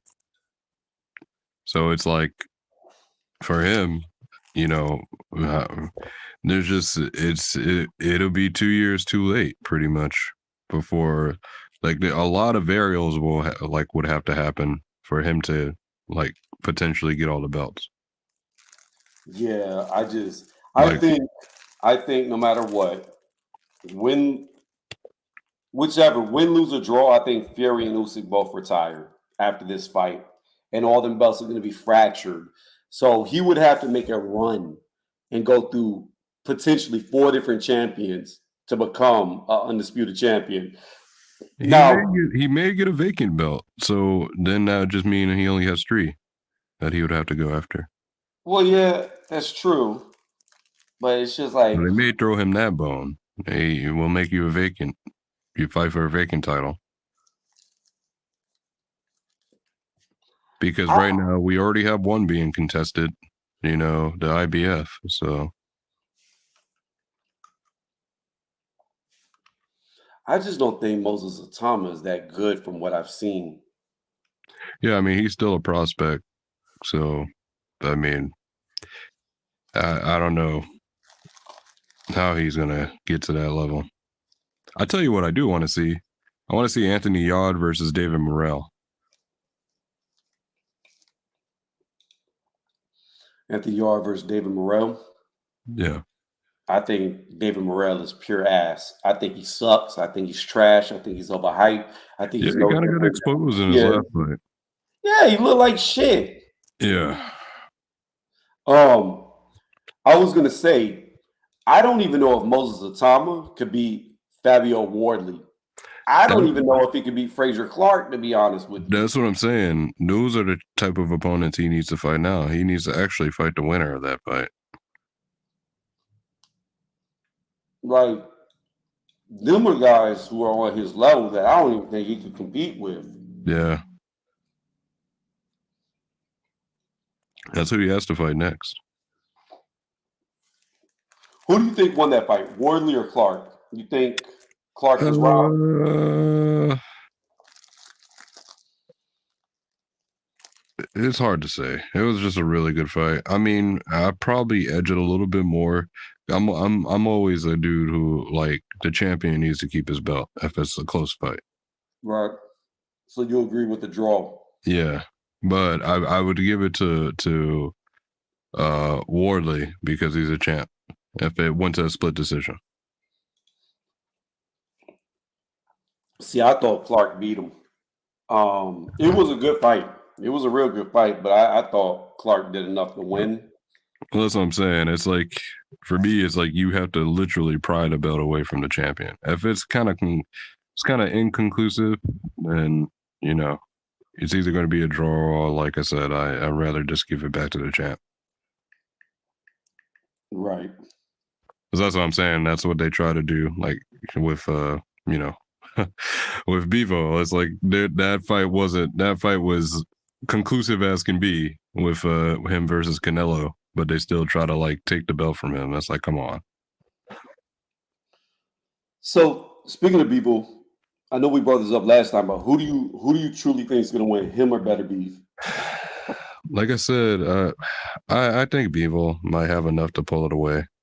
It's just his skill set. Like, I don't know, man. Like, I have a sneaking suspicion that Beterbiev, just something's not going to be right with him. Like, I don't know. I think he just might get old overnight. It feels that way a little bit to me. Yeah, because it's like we already alluded to. It's like you got all these like random injuries that just keep happening. Right. And things keep getting pushed out and out and out more. So it's like, I think he personally, to me, I think his best win was actually that Callum Smith fight. That's where he looked like at his peak. Well, that was his last fight. That's what I'm saying. I don't know if he can replicate that. That's what I'm trying to say. Well, I've always said this. If Better Beef is 95% of what he was, he'll beat Beeble, and he'll beat him down bad. I've always believed that Better Beef was the better fighter. I believe that Beeble has been running from him for years, and Eddie and Beeble have been trying to age out Better Beef, and they potentially could have done that. And That's what I'm saying. The only reason why Better Beef loses is the age. That's what I'm saying. I think it'll kind of be a little similar, in my opinion, to maybe how Yard versus Beterbiev went, but only this time, like Bevo, I mean, is obviously better technically than Yard. Right. So, and I don't think Bevo will one that gets like stuck in a trap. I would say it could be a lot of unknowns, right? Because also we don't know how Bevo will respond to getting knocked down. Like, let's say he gets knocked down, we don't know how he would respond to that. Well, we know Better Beef can knock him down, and we know Bevo can't knock down Better Beef. Like, we know Bevo's got no power. Yeah. Well, I mean, he might be riding high from his little knockout victory at the last fight. So he's got no power. Yeah. None. So we'll see what happens. But that's kind of how I see that going. I just think I have a sneaking suspicion that Beterbiev might be a little long in the tooth at this point. I'm still going to rock with him. I've said all along that Better Beef is going to win. Father Time is a motherfucker. There's two things. But power's the last to go. So, Well, that's true. But there's two things in boxing that can defeat a legendary fighter. Those two things are: one is Father Time, the other one is women. Those two fucking things have been known to destroy men. Father Time and women. Well, he doesn't have that problem because he's a Muslim, but Father Time for sure. Because it's the injuries, man. The injuries. But who knows? Like, I mean, I wish Christian women were like Muslim women, as far as like they don't be doing wild shit. You know what I'm saying? Like, but it depends on where they're from too, bro. Like, I mean, if you get people from the old country, sometimes they be all right. I don't know, man. Every Muslim couple I've ever seen, you don't really hear about their wives. No, man, but that's changing now. Like, look at the women up in Dubai, bro. Yeah, but Dubai is like, yeah, I mean that's a different story, but But I don't know. It changes. It changes. But I mean, in his case, like I said, he doesn't got the woman problem. Like, no. For him, it's just like Father Time, and it's like we just don't know what he's gonna look like. That's the $1 million question. Is it going to be vintage or is it going to be old? Yeah, because it might wind up looking like Canelo versus Triple G. Right. You're talking about the trilogy? Yeah, which would be sad. Because that'd be a sad way for Bateria to go out. Yeah, undefeated. You lose like that. Yeah. It's like, damn. It's like you didn't win, nor did you lose. It's just like a sad way to go out. I agree with you. That would be the sad part. Like I would hate for him to go out like that. It's like you were undefeated and you was just knocking everybody out, and then you just got old, man, and then you just couldn't fire no more. Aging a motherfucker, especially like we get old way too fucking fast. I mean, well, it depends on how you take care of yourself. I'm just saying, even if you take care of yourself, you maybe,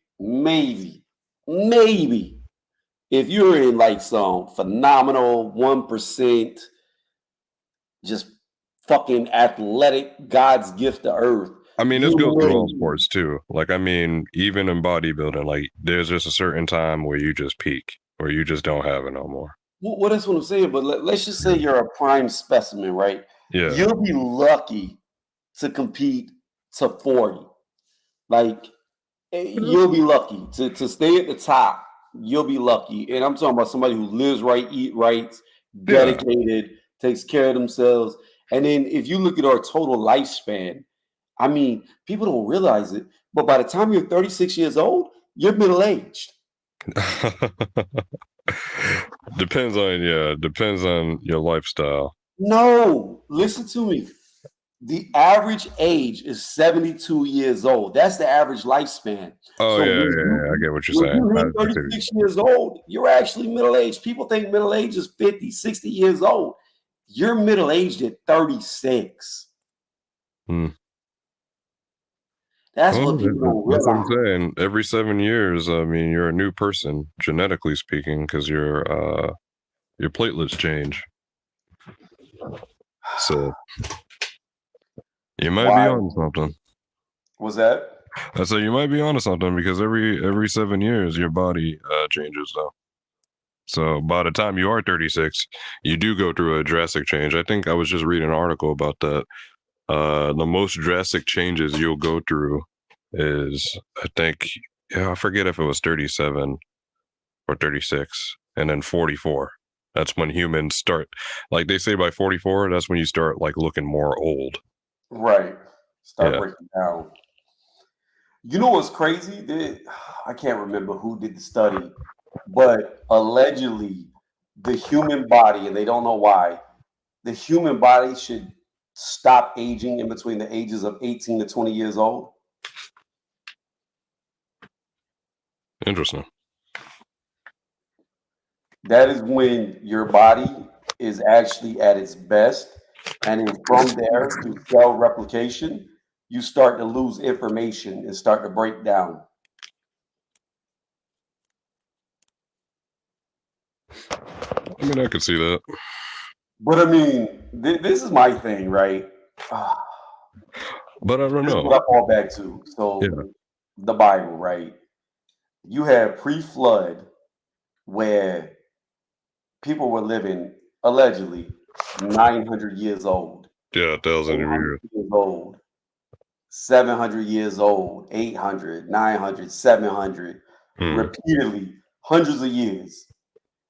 The flood changed it. You know what I mean? And I don't know, like. No, people still live that long. Like Moses lived a real long time, and that's post flood. Okay, then it was the Tower of Babel too. They lived a long time. I think it's actually like. So then it was Babel. It was Babel when they were trying to. Yeah. That's when it got like, okay, now I'm shutting you all down because not only. There's some phrase that your days will be counted to like 120 or some shit. Yeah, that's what I'm saying. So yeah, like I'm going to confuse your tongue, and then now your days are numbered, basically. And to me, what's so crazy about that is, right? The thing that holds us back the most is our short lifespans, because your geniuses like a Tesla or an Einstein, imagine what they could have accomplished if they could have lived 700-800 years. Mhm. Imagine how far advanced we would be if you had great minds like that that can live for hundreds of years. Yeah. I mean, that's one thing. I mean, you can talk about an advanced society, but also that's the other drawback too. It's like when you have really smart people like that, they're also like, socially awkward. Well, yeah, but I'm just talking about the advancements that will come. See, here's the Well, thing. they say we have at least I mean, I'm sure you know this, but like our technology, they probably have stuff that is already like maybe like 15 years ahead of us right now. Or That they further. just haven't or 20 that they just haven't released to the public yet. Well, the thing about it is it could be even further than that because is Yeah, it I'm sure it Moore's is. law? Moore's law is where everything doubles, right? Yeah, So the more advanced you get, the quicker you get advanced. that's what I'm saying. I mean, So, I mean, ultimately, the things that we see in the sky, UFOs, could just be yeah. shit that we've had. I mean, Think about this. The SR-71 Blackbird was made in the 60s. yeah, And that aircraft right there, compared to what we have today, is still one of the most advanced aircrafts. Like yeah. it can still go higher. Like the thing can damn near fly to outer space. Listen, man, we we already have the best minds, if you know what I mean, from the World War, dose and Oh yeah, paperclip. days. I'm So all over.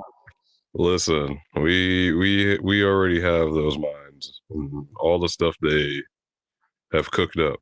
So that's not and we still have those minds today because their descendants still exist.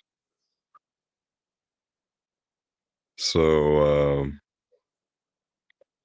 I mean, what we really want to do is speed up, kind of the end times ultimately.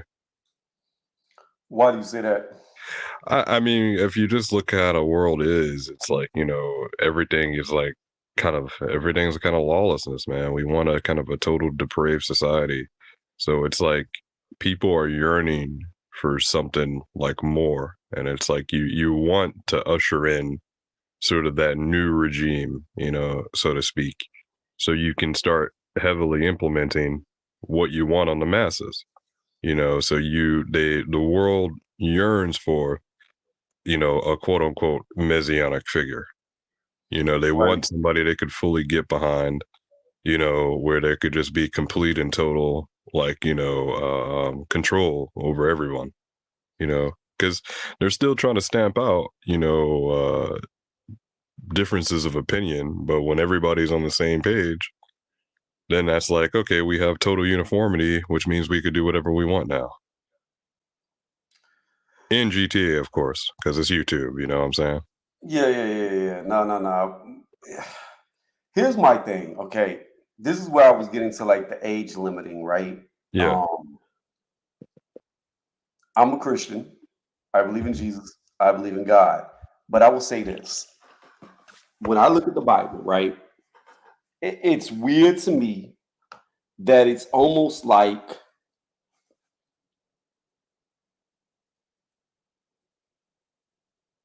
God doesn't want us to be like Him.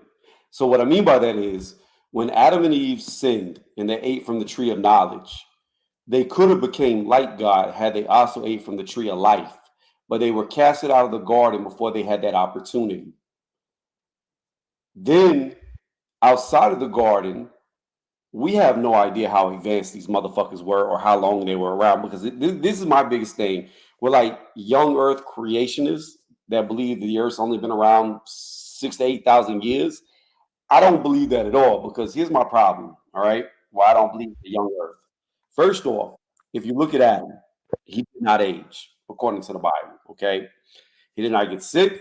He did not suffer from any ailments.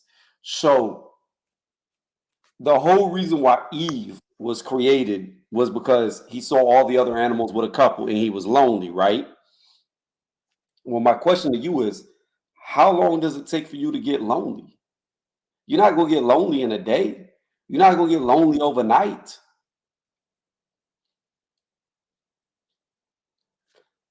So I don't know how long. And then you got to understand when Cain killed Abel, Cain was scared of the people in the land of Nod, wherever that was. Well, wait a minute, pause. If these are the only two kids that Adam and Eve had at that point, then who the fuck are all these other people that he's scared of? To where he had to get marked for protection. So here's what I'm trying to say, right?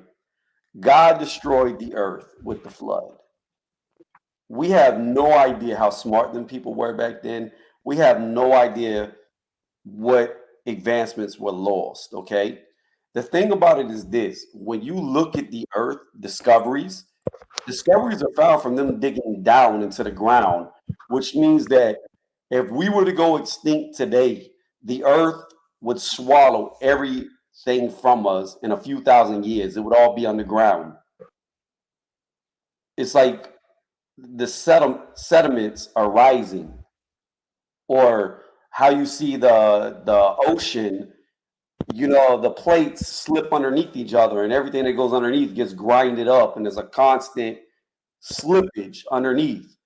So my point is, if everything was to reset within a few thousand years, you wouldn't even know. There would be very little remnants of what would be there. And you would have to do what archaeologists do, dig down, but most of the discoveries we find are by mistake. Then you got to account for how big the earth is. People don't even have a gauge of how big the planet actually is. And then here's the next part of that: the Tower of Babel, right? It's said that they would have made it to heaven had God not stepped in.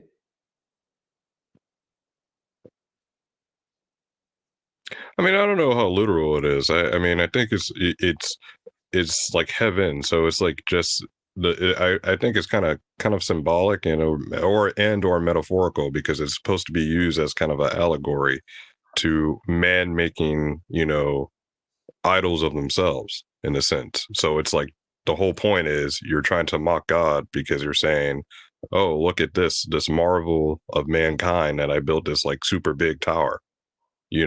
So it's like you're worshiping yourself. Yeah, but what is a tower?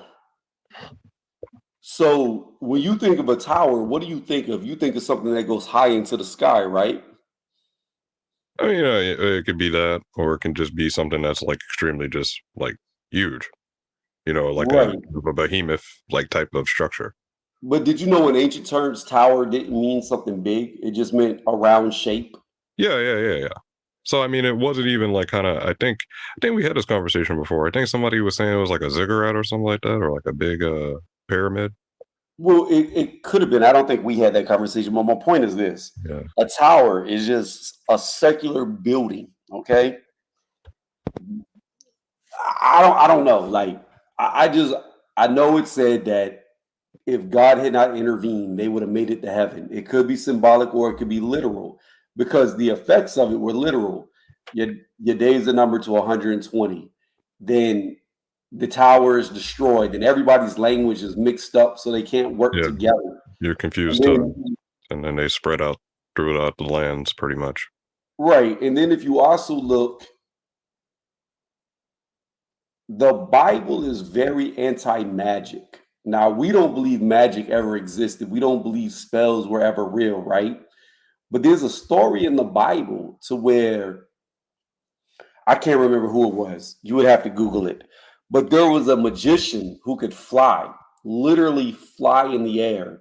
And he was saying that his religion was stronger than Christianity. And then whichever follower. What's that?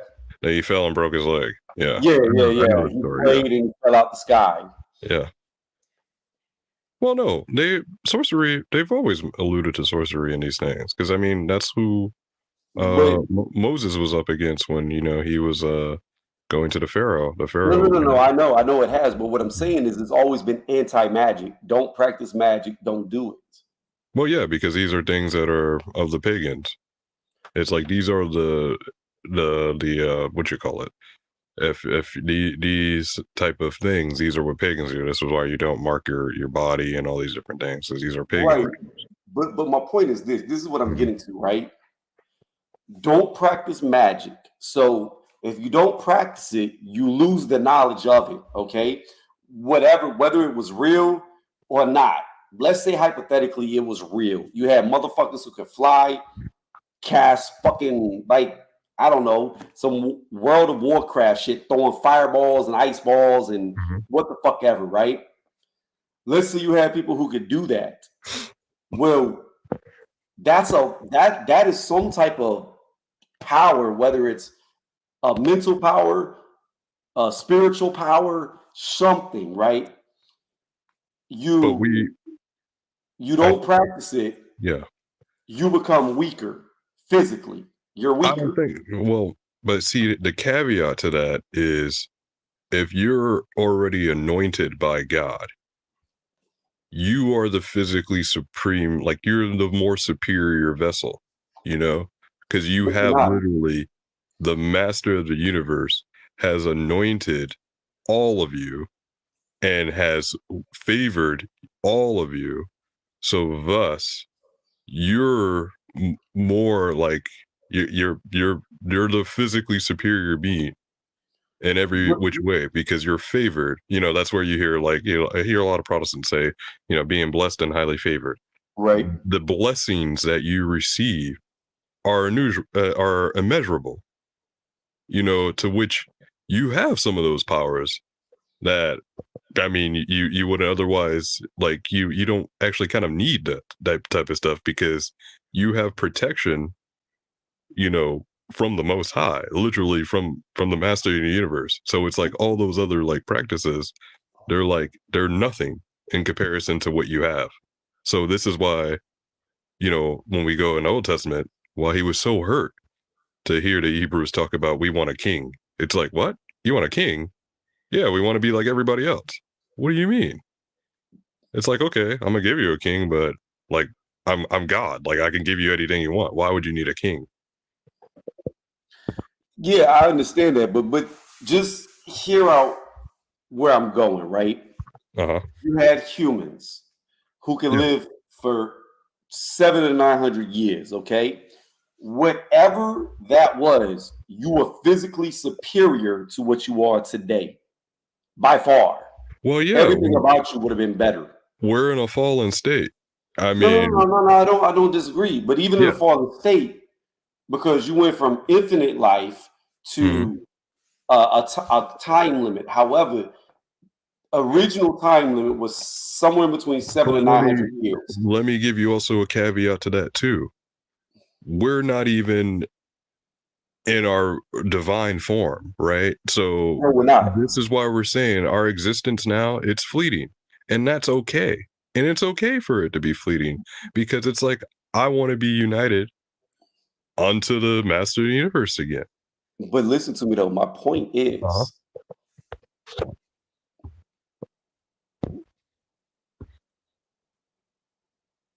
I don't know how to say this without trying to sound sacrilegious because I'm not. I believe in God, I believe in Jesus, but Mhm.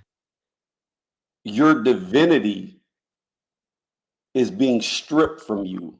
Your divinity is being told not to be divine. What I mean by that is your lifespan was shortened so you couldn't achieve. Okay? Magic, according to the Bible, was real. You had some type of ability to where you could cast spells. You can no longer do that because that knowledge has been lost. So your powers over, say, elements, earthly things have been stripping from you. So now you die faster. Your elemental control is stripped from you, and I just see like it's very weird to me that and then I think about the story about Jesus when the Jews were going to stone him, and he replies to them, "Are ye not gods?" Saying like we're all gods.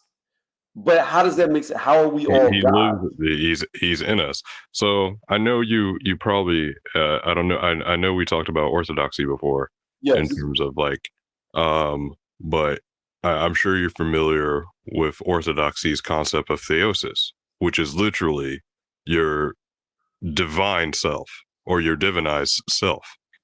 You know, the whole point of living our life as we are is to be united unto God again and get to our divine self, you know, essentially. So we have theosis. So the whole point, the origin of man's story is to be a divine being, because that's why it says in the beginning, you know, let us make man in our image. Right. That's the whole point. So our whole point of existing is to get back to our divine self, you know. Right. So But every time all we the try to things do it, that, you know, are quote unquote, you know, having a shortened lifespan, not being but, able to but have that's what I'm divine saying. gifts, you know, that have Ever since probably existed 3,000, ever, 2,000 plus years ago.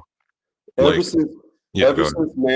ever since man's immortality was stripped from him, we've been trying to become gods again. I understand that. Like the earthly way, the No, human. no, no, no, no, no. I'm not No, saying no, no, we're no. trying to Listen, become God again.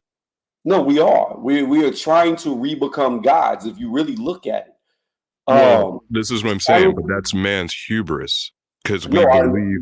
we believe that we can become a god, not the god, but we're trying to become godlike by our own hubris, because society has flipped us. Instead of being servants to our master, we want to be our master, and that's kind of the lesson of man. It's like we're in a fallen state. So that's what it comes back. It's our own pride and our hubris. And unfortunately, it's because we're in a very wicked world. I don't disagree with the world being wicked, but my thing is Mhm.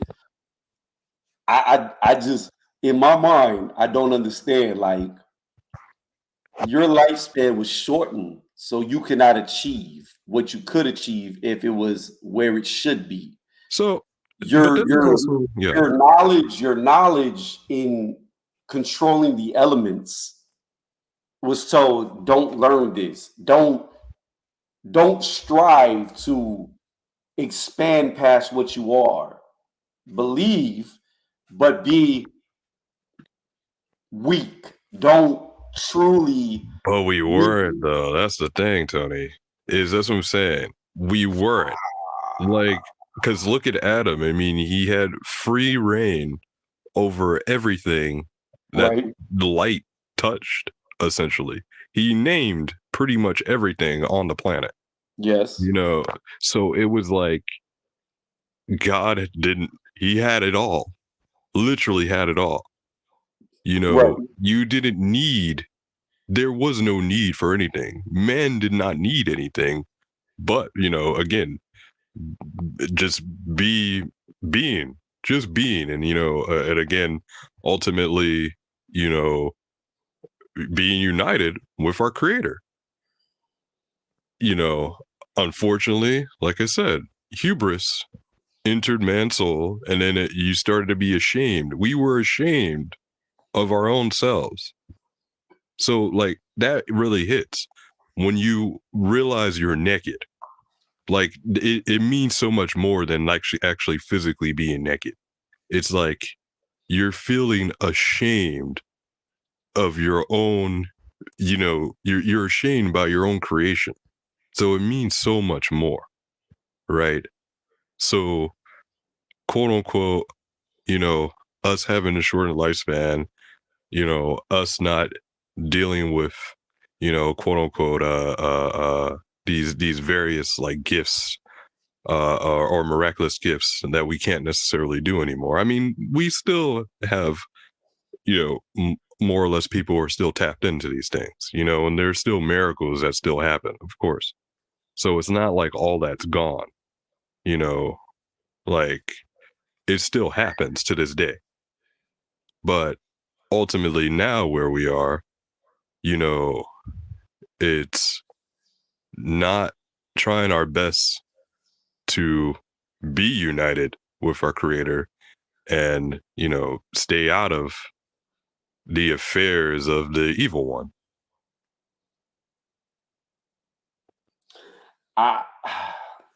I hear you, but my thing is, because I get what you're saying. Like I understand that. Like what I don't there's a certain understand amount is of advancement. why not harness these things and become greater than, say, the evil one? Why not See, that's what harness? he wants. That's what I'm saying. Our own hubris of thinking that we should have been living this long, or we should still have access to these powers. Don't you realize that's also the same thing he thought? That's why he's where he is now, and that's why he's trying to drag us all down with him, because he knows his time is coming. He's already been defeated. So his whole point is for men to have actually some of these same type of beliefs. Oh, we should have still been living, 2,000 years. Oh, we should still be being able to throw like a fireball at somebody. It's like, realistically, it's like, I mean, what's really the point of doing that? Why would I want to live 2,000 plus years? Like you see it all the time. Like, let's say we want to talk about lonely. Imagine you living 2,000 years, but everyone you love and know is dead because they chose to, die or at the exact time they needed to, or they died when they were supposed to. That would be a very sad existence. Ultimately, life on Earth, as we know it, is fleeting, but he's going to come back, and then we have life everlasting. So we would never know death. Death is only because, this is our plight because of our own hubris. We weren't meant to die, but we will. And hopefully we lived lives that glorified him, that ultimately we would be reunited with him again. So let me put it like this, okay? Mm-hmm. I get what you're going, though. I get what you mean. If you own a lion, right? Mm-hmm. From a cub to that lion being grown, Mm-hmm. it more than likely will see you as the dominant one. It will not know its own strength. It will not know what it could be because it will see you as being superior to it. But if you have a means of telling that lion, you're a chihuahua, you're a chihuahua, you're only a chihuahua, chihuahua, chihuahua, chihuahua, it will always be a chihuahua.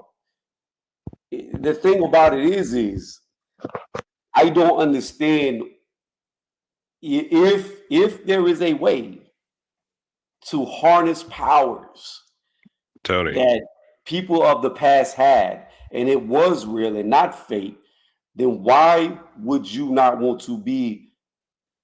I think you already answered your own question. What I mean is, like, let's just say hypothetically, right? Yeah. I could heal like Jesus did. I could resurrect like Jesus did. Mm-hmm. But you can't, because the things that would have given you the ability to be like Jesus on an earthly, not spiritual power, but whatever the earthly body could do, you were told not to practice. You were told not to do. You were told that this is wrong. So therefore, that knowledge of doing these things was lost. Now you cannot do it.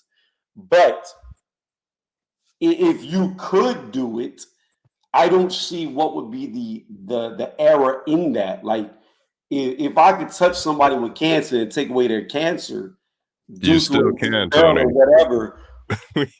we still can. What? That's what I'm trying to say. We still have access to these things. This is what I'm saying. We were told not to practice it. We were told not to do it. We were told not to try. No. Listen. Okay. I mean, again, you got to hear me from the Orthodox perspective. We have saints.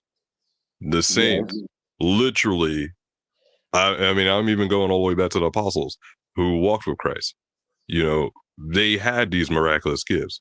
Miraculous gifts. I mean, I don't really believe in the whole like speaking in tongues type deal, but again, we've had various saints who have done these exact things you're talking about. Right, but there's a difference though.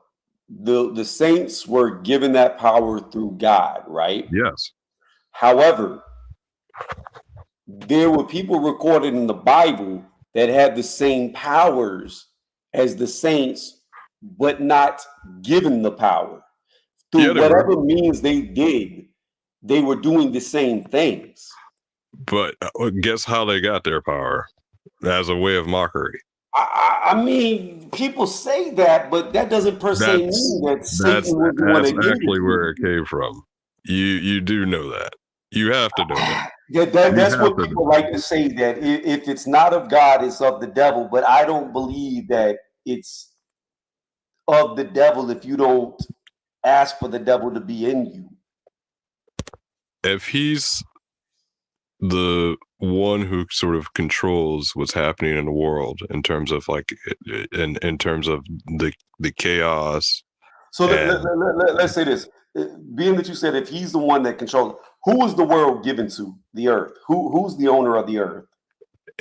I mean, ultimately, the master of the universe is the master of the universe, right? So I'm not asking about the universe. I'm asking. No, that's what I'm saying. But let me expand my point. Like, he's a master of the universe, so he can do whatever he wants, right? No, right. The other half of that is like it was man's domain to, basically dominate the earth, essentially, right? But corruption came into the world. The earth was given to Satan. This is his domain. He is the king of the earth. That is why when he tempted Jesus, he told Jesus, I can give you anything you want. Well, yeah, that's what I'm saying. It's the domain of the earth. But listen to me. So if you can understand that the earth belongs to Satan, okay, we are in his domain. We live where he rules. We're trying to get out of that, right? But if you look at yourself as you are now in a hostile domain, you're in a domain of somebody who hates everything about you, who wants to see you burn, who wants to see you go to hell, who wants to see you suffer. Yes. So he is the warden of the prison that you're living a part of, right? Uh-huh. What do all prison guards do? They try to keep prisoners weak. They try to keep them underneath them. They try to make them believe that there's no escape. Is he not doing that? But my point is this. If you could become, again, stronger than the warden, then why would you not want to do it? You are already stronger than the warden. But you're not. In a physical form, you are not. You are, man. No. Listen to me. In a physical body, right now, currently, you are not. You are. I'm saying you are. You may not believe that, but I believe you are. Spiritually, if you walk with God and Jesus and the Holy Spirit, you are stronger spiritually. But physically, okay. I get. I see what you're saying. If you're talking about like, in the sense of like, I'll give you an example. If Satan was to land, like come flying through your ceiling right now, and land in front of you, you would be physically in every way weaker than him. Physically. I don't really know. Like, I mean, you do know. Like, look how I can't really say that because it's like also we do know an angel. We're the created being, so that's. But listen to me though. That's not true, because an angel in the Bible is supposed to be the strength of 10,000 legion of men. One angel is equal to about 10,000. But he's not an angel. Men. What's that?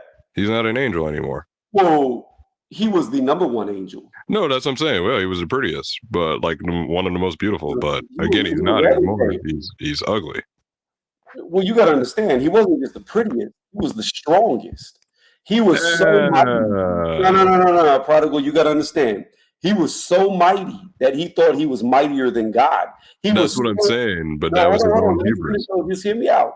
Yeah. He was so mighty that a third of the angels believed that he could overtake God. Now, if you are around the Creator and you see the Creator on a day-to-day and you serve the Creator and you know he's there, you see him, you know what he can do, and you're strong enough to make a third of his followers believe that you could overtake him, then you're way superior than every other angel there is out there. They believe that he could actually overthrow God in heaven. That's how strong he was. In fact, when Michael came across Satan, it said he dared not curse his name because he was the numero uno angel in heaven. There was no above him. So my point is, if we know just a random angel is the strength of 10,000 legion of men, or run of the mill is what they could take out, then you physically, you would have no idea how strong he would be in an earthly sense. I'm not talking about your spiritual body. I'm not talking about your divine body when your spirit and your body come back together as one. I'm talking about right now, living, breathing, physical body. I don't know, Tony. I gotta beg to differ. I still think we can take him physically. We can't even take a gorilla in a fight. And well, listen, I won't. There's so much more to this. It's like, because we have accounts of mankind wrestling with angels, being blessed to do that, and we have angels within us. We have guardian angels, so we all each have our own guardian angel. We had a story of one man wrestled one angel that they argue whether it was an angel or Jesus, and Michael defeated the devil in the end. No, Michael never defeats the devil. Not defeats. I meant, like, they banished him to the pit. Yeah, but it wasn't Michael that did it. It's a nameless. So when he gets chained up and cast into the lake of fire for he's also, years, no. What I'm saying is, but the angel that bounds him, it says it's a nameless angel. There's no name to the angel that actually defeats him. It doesn't refer to him as one of the archangels that we know. It's not Gabriel. It's not Michael. It just says a nameless angel bounds him. Probably Jesus. Huh? Probably was Jesus. No, Jesus doesn't do it. It literally. Well, I mean, it could be. I'm saying, because Jesus is also called the angel of the Lord. Would be compared to an angel. Jesus would be superior to an angel. No, he is, but he's also called the angel of the Lord in various chapters in the Bible. I mean, he's also the burning bush that talked to Moses.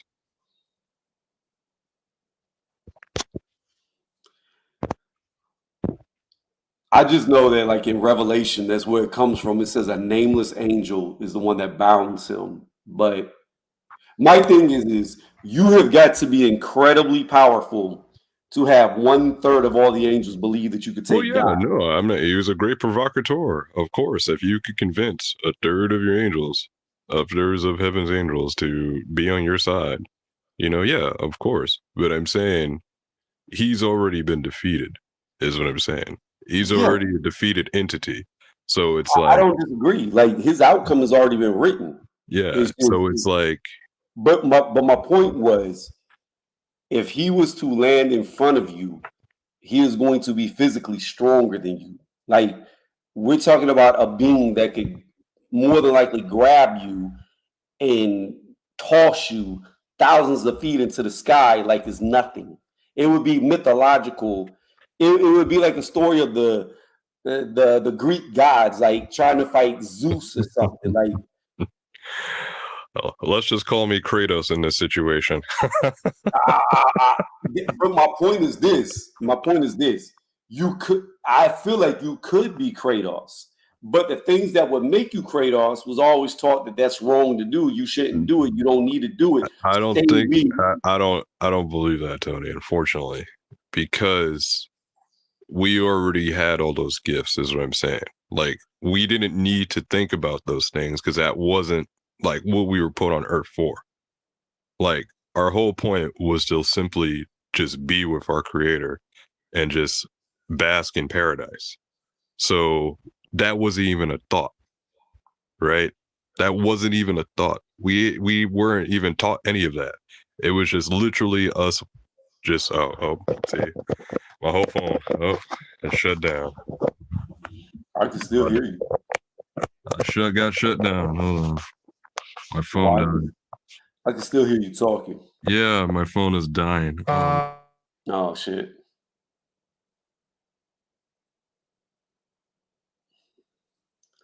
And Kelvin, that mindset right there is what I'm saying. I think that's the problem.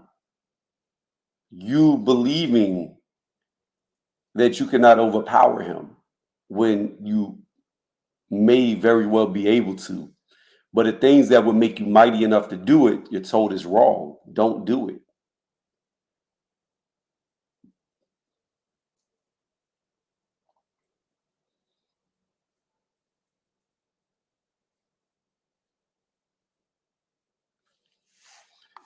I think we lost Prodigal. I think his phone died. I finally heard him quit talking. But Kelvin, Adam was greater than all angels. There's not one angel that stood above Adam.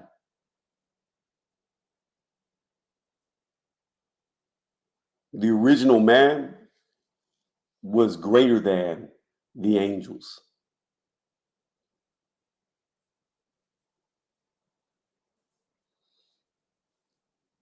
That's why they were tempted in the garden, because you were greater. Your original state is superior to.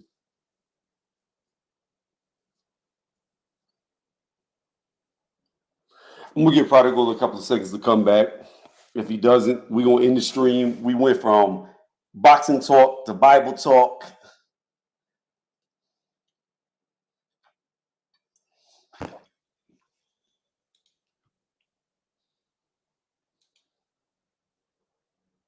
All right, I'll be right back in like 30 seconds.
Hold on. I see you back there, Prodigal. Give me like 30, 40 more seconds and I'll put you on.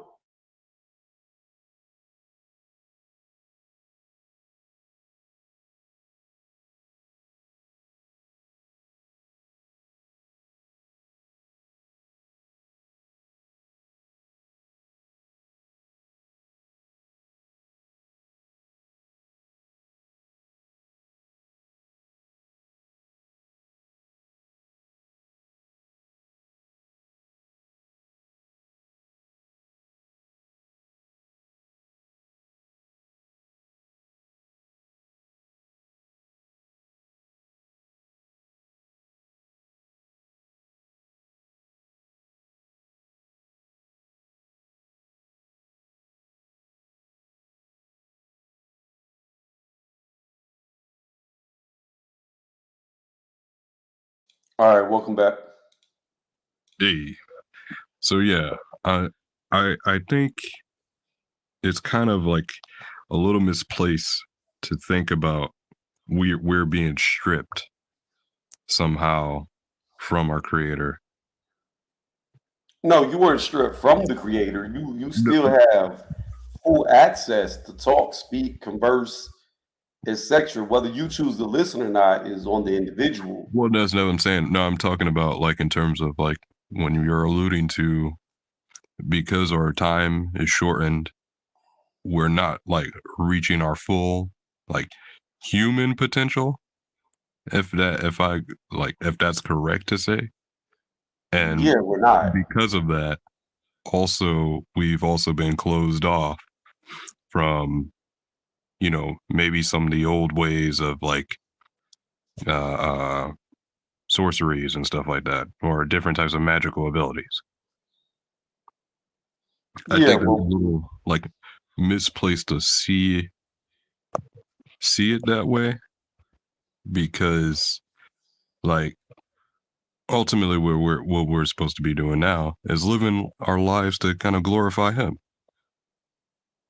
And in that way, we live, a million times more. but And I think that reaches our full human potential, is reuniting until our creator. Ultimately, that's if our real goal. And, that's what we should here's really strive the towards. thing, prodigal. If man had enough time, okay, there would be no need for death. We could eventually overcome dying. Well, yeah, that's the Here- point. No, no, no, no, no, no. Yours is you have to die to be reborn. What I'm talking about is being born not to die. I mean, So, again, this goes back to like the beginning, bro. Like I said before, we we made our bed and we have to sleep in it. well, we made nothing. Two individuals made it for us. I mean, those are still our progenitors. So that's what I'm saying.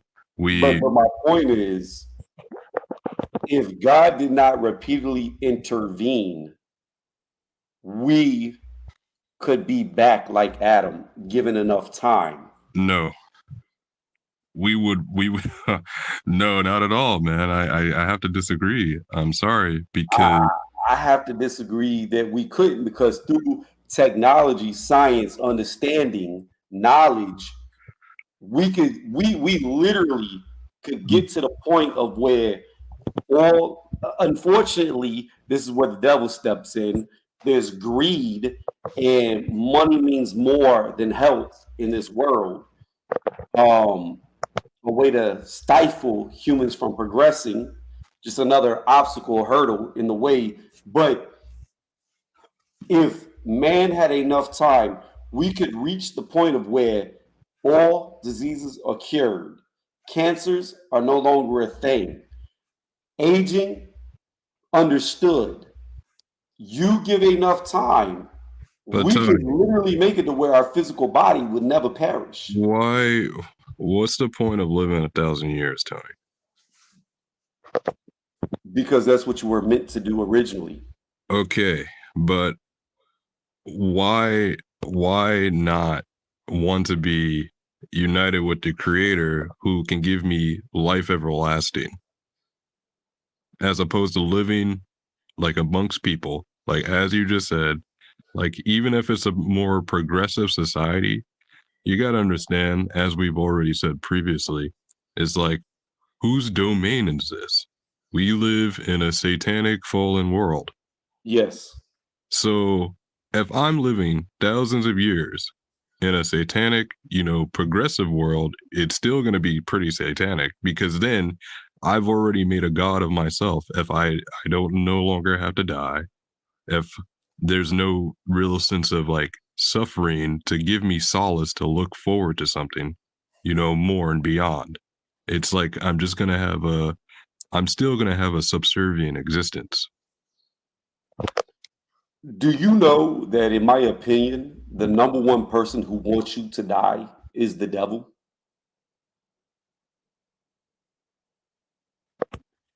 Do you know that a shortened lifespan only benefits the devil the most? It really doesn't, dude, because No, if we're not it serving does, him, because how? here's what you tend to find out. Mm-hmm. The longer people tend to live, the more religious they end up becoming. You have people who were atheists their whole lives. Whenever they start getting towards the end of the road, they start getting more religious. Okay. Here's the deal. If you live your early life in sin, you're going one place. The only way to get to that one place is by you dying. If you don't die, you don't go to hell. Do you not understand that you would never go to hell if you don't die? And Bro, I'm not talking about people who are religious who believe in God who are going to go bro. to heaven after death. What I'm My, talking about is on a global scale, right? I have to be honest with you. If the game is a game of who has the most souls, the devil is by far winning. I guarantee you more people go to hell than go to heaven. Tony, I gotta also. This is another half of it too. What if I told you probably live in hell right now?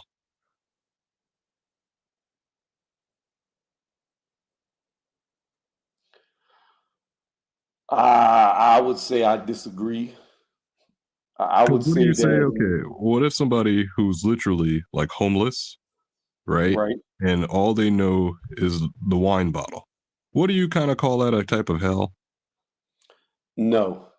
Why? What do you call that hell? If literally their day to day existence is I'm suffering from alcoholism because all I'm going to do is wake up, drink, go to sleep, drink, wake up, drink. I'm doing that nonstop. Or I'll even Right. take it another further. What if I wake up every day and I do drugs each and every day?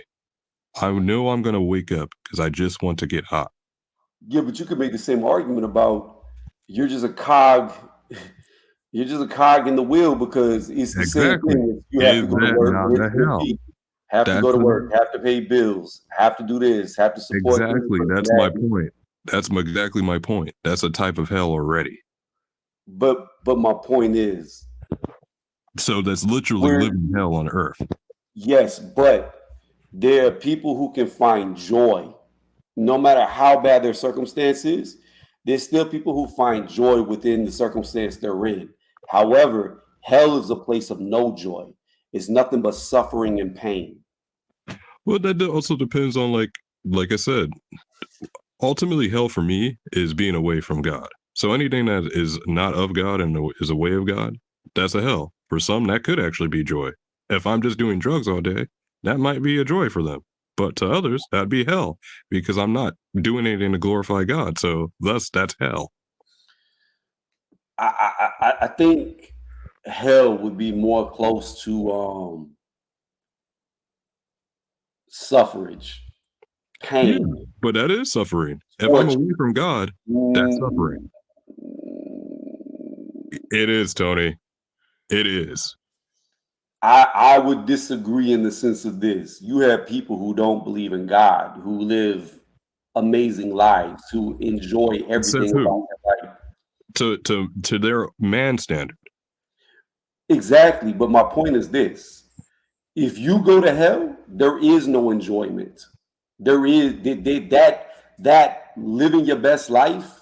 That I'm only here for Is this you're time. living That in hell. YOLO. If No, you're hold on. living your best life now, you're Listen living to in me. hell. No, listen to me. That YOLO mentality That's a does hell, not dude. exist in hell. You are going to be in forever suffrage. There is not going to be a moment of joy. There's no such thing. Listen, That's my point. Like when you go there, it's going to be worse than anything you could have ever imagined. I I think from my frame of reference and my understanding, like I said, I think anything that takes you away from experiencing the Lord is already a hell. Like, bar it being a physical place, yes, it could be a physical place, but I would say anything that pulls you away from the Father, you're already living in hell. If you think you're living your best life now, you're already living in hell. Yeah, I feel like we have a different definition of what hell is because I think that you gonna know if you're there because the suffrage is gonna be so bad. Yeah, I mean, listen to people who have near death experiences or actually Yeah, they died have and hell come back. experiences, but then you have like the other half of it is like I said, there are people, if you're away from the Father, that's already a type of hell. Like as you said already, you said people who live a long time, they wind up becoming more religious too, because maybe they lived a life of suffering, their whole life, whether that be suffering of joy in terms of having all the luxury and material goods, that can have, that also doesn't mean they're necessarily happy. That could be another type of suffering. Or if the opposite end, they were poor, but they still had a certain amount of joy. But if they lived a life that, again, didn't have any glorification of the Lord and stuff, and then they're like, oh my gosh, I need to know about Christ, then that ultimately is the overall joy they can have. So one could say, I've been living in darkness the whole time, so that's the type of hell. Yeah, but here's the thing about it. Do you believe that when you die, you can go to heaven? I think what happens is there's a couple ways to look at it. I have to talk about my own personal experience at another time, because I was a No, little no, no, no. I'm just saying that, okay, regardless how you look at it, do you believe that after your death, you will be with the Lord?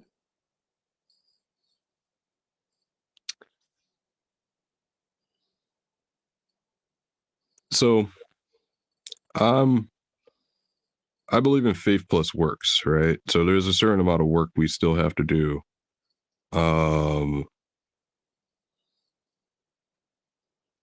That happens after we die. So we don't directly go to heaven after we die. I don't think. Like there's a certain amount of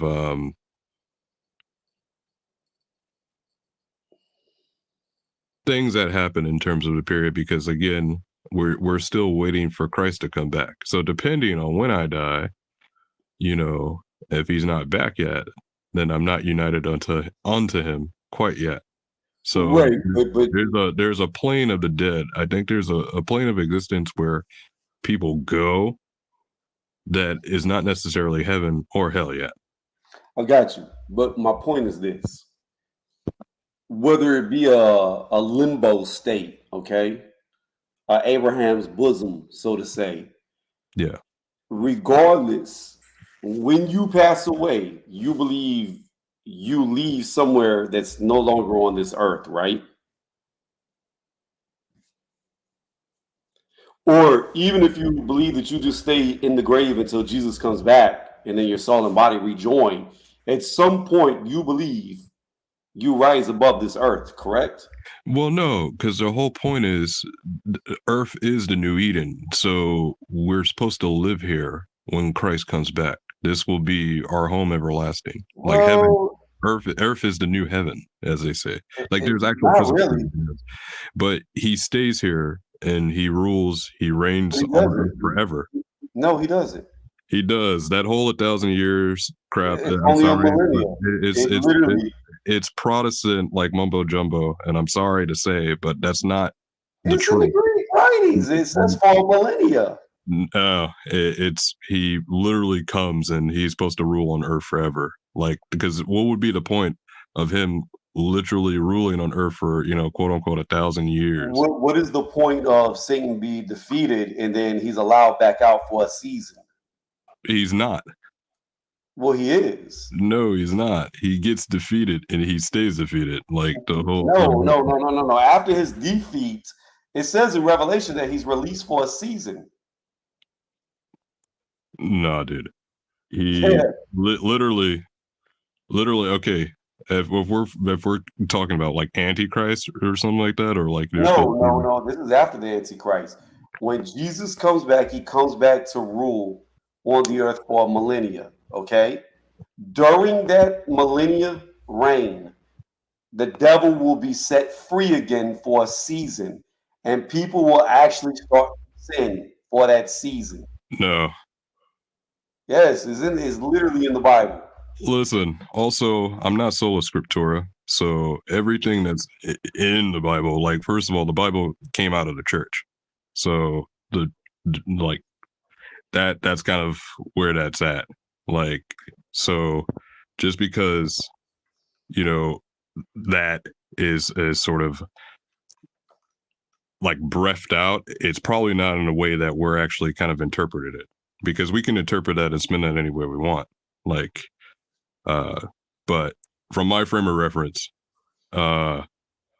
he's supposed to literally rule Earth forever, and there will be no sin, there will be death no more. Okay. So really fast, I pulled it up, right? So this is in the Greek text in Revelation. New Testament was wrote mostly in Greek. It says right here, Revelation 20, 7 through 10. This is 7 right here. When the 1,000 years are up, Satan will be let loose from his cell and will launch again his old works of deceiving the nations, searching out victims at every nook and cranny of the earth, even Gog and Magog. He'll talk them into going to war and will gather a huge army, millions strong. They'll stream across the earth, surrounding and lay siege to the camp of God's holy people Which and the chapter of beloved. Revelation is that? Sorry. Well, I can go to the New King James if that's what you want me to read. No. I'm saying just tell me the chapter. It's chapter 20, verse 7 through 10. And if you're in the New King James, it's going to start off, and when 1,000 years are expired, Satan shall be loosed out of his prison.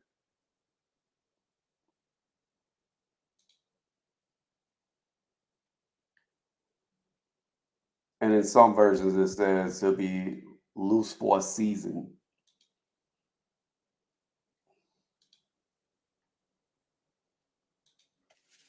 I heard you flipping your Bible pages. I know the sound. Yeah. I'm looking at it directly, but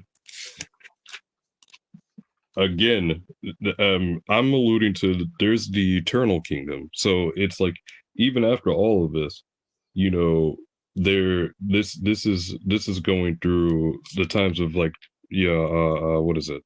This is after Jesus' reign. This is a tribulation. No. This is after. Okay. This is post-tribulation. So hold on a second. Yeah, this is after Jesus reigned the earth for a millennium. Did not live again until the 1,000 years were finished. It's the first resurrected, blessed is the Holy One, blah, blah, blah. Hold on a second. Now, when 1,000 years okay. Because this is where, so the devil, when Jesus comes back, he will be chained and bound, okay? Okay, Jesus will rule the earth for 1,000 years. We're talking about, what about the new creation then? Hold on, listen to me. Jesus is going to come back. He'll rule for a millennia or 1,000 years, okay? After that 1,000 years is up, the devil is going to be set free for a season. After that season ends, that's when his death will actually come. That's when he'll get cast into the lake of fire, and everybody else who followed him during this season that he comes back. I don't know how long a season is. I don't, but he will be re-released. All right, but the point remains that we're still going to have an everlasting reign of peace. For 1,000 years. No, then there's the new creation, is what I'm saying. No, which is everlasting. The new creation has already happened. Like the new heaven and earth. Heaven is here on earth. Jesus is here for 1,000. Jesus has already returned at this point, and he has already reigned over the earth. That's what I'm saying. No, but listen to what I'm saying. Jesus has returned. He's reigned for 1,000 years. At the end of his 1,000-year mark, Satan will be let free. And for whatever a season is, he will tempt man and lead a war against Jesus yet again. Once that season ends and that war happens, the conclusion of it is that's when Satan will die. He will be thrown into the lake of fire. Okay, and that's what I'm saying. But then we would have life everlasting. Well, we already have life. No, yeah, we already have life everlasting. I meant like then there's no evil or anything in the world anymore once Satan's gone. Yes. So that's what I'm saying. Like I'm gonna be honest with you. I don't even know what life like without sin is. Like I don't even know. Well, because we're all in our fallen state, dude. Of course. Well, yeah, but what I mean is, I don't even know what that means. Like, I don't even know what the essence of you would be without sin. You'd be a divine being. No, I understand. But what I'm talking about is your psychological makeup. What makes you who you are is by the decisions that you make, what you choose to do and what you choose not to do, and how you choose to maneuver, right? Okay. So, you being a sinful creature and a holy creature in one body is the essence of what you are. That is who you are. That is your personality. But once you strip away half of you, I don't know what you are past that point. Like, No, personality wise, I don't know. I we don't were see how anybody can remain the same we were without. meant to be divine this whole time. We're not meant to like since man is in a fallen state, it's very hard for us to sort of like this is why we have repentance and this is why we continue to go, if you go to confession or if you say your sins out loud or if you even through prayer, the whole point is you're striving each and every day to carry your cross. Right. I don't disagree. But what I'm saying is when you have all sin, all temptation of sin stripped from you, I don't even know how that affects your personality. How me and you are You conversing. become just like Christ, dude. No, no, I understand, but you're not hearing what I'm saying. How me and you are conversing right now, my personality that makes me Tony's reviews, your personality that makes you prodigal, right? Yeah. Once you remove sin from us, I no longer even have an understanding or concept of what our personalities are even going to be like, because you're going to be a completely different entity.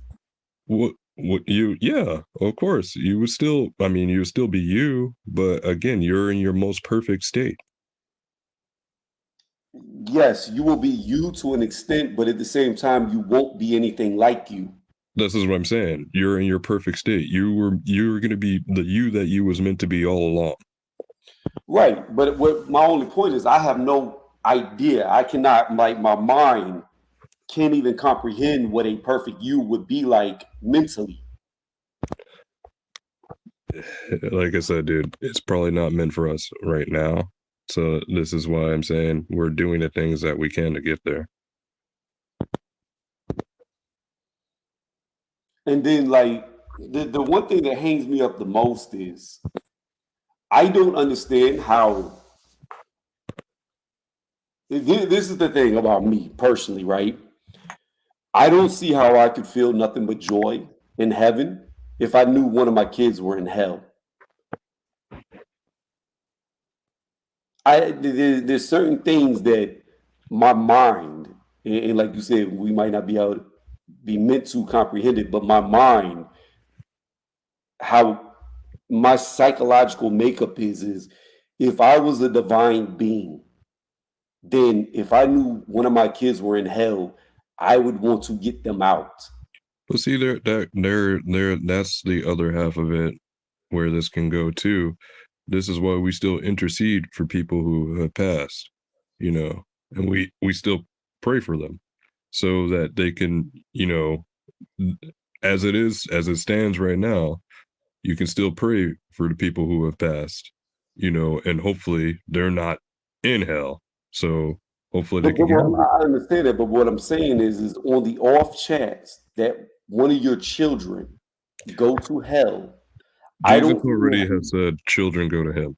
If you're saying if they're like an adult or something, and It then doesn't matter. I'm not talking about like an infant or a toddler. Of course, like, it doesn't matter if they're 50 years old, they're still your children. yeah, I know what you mean.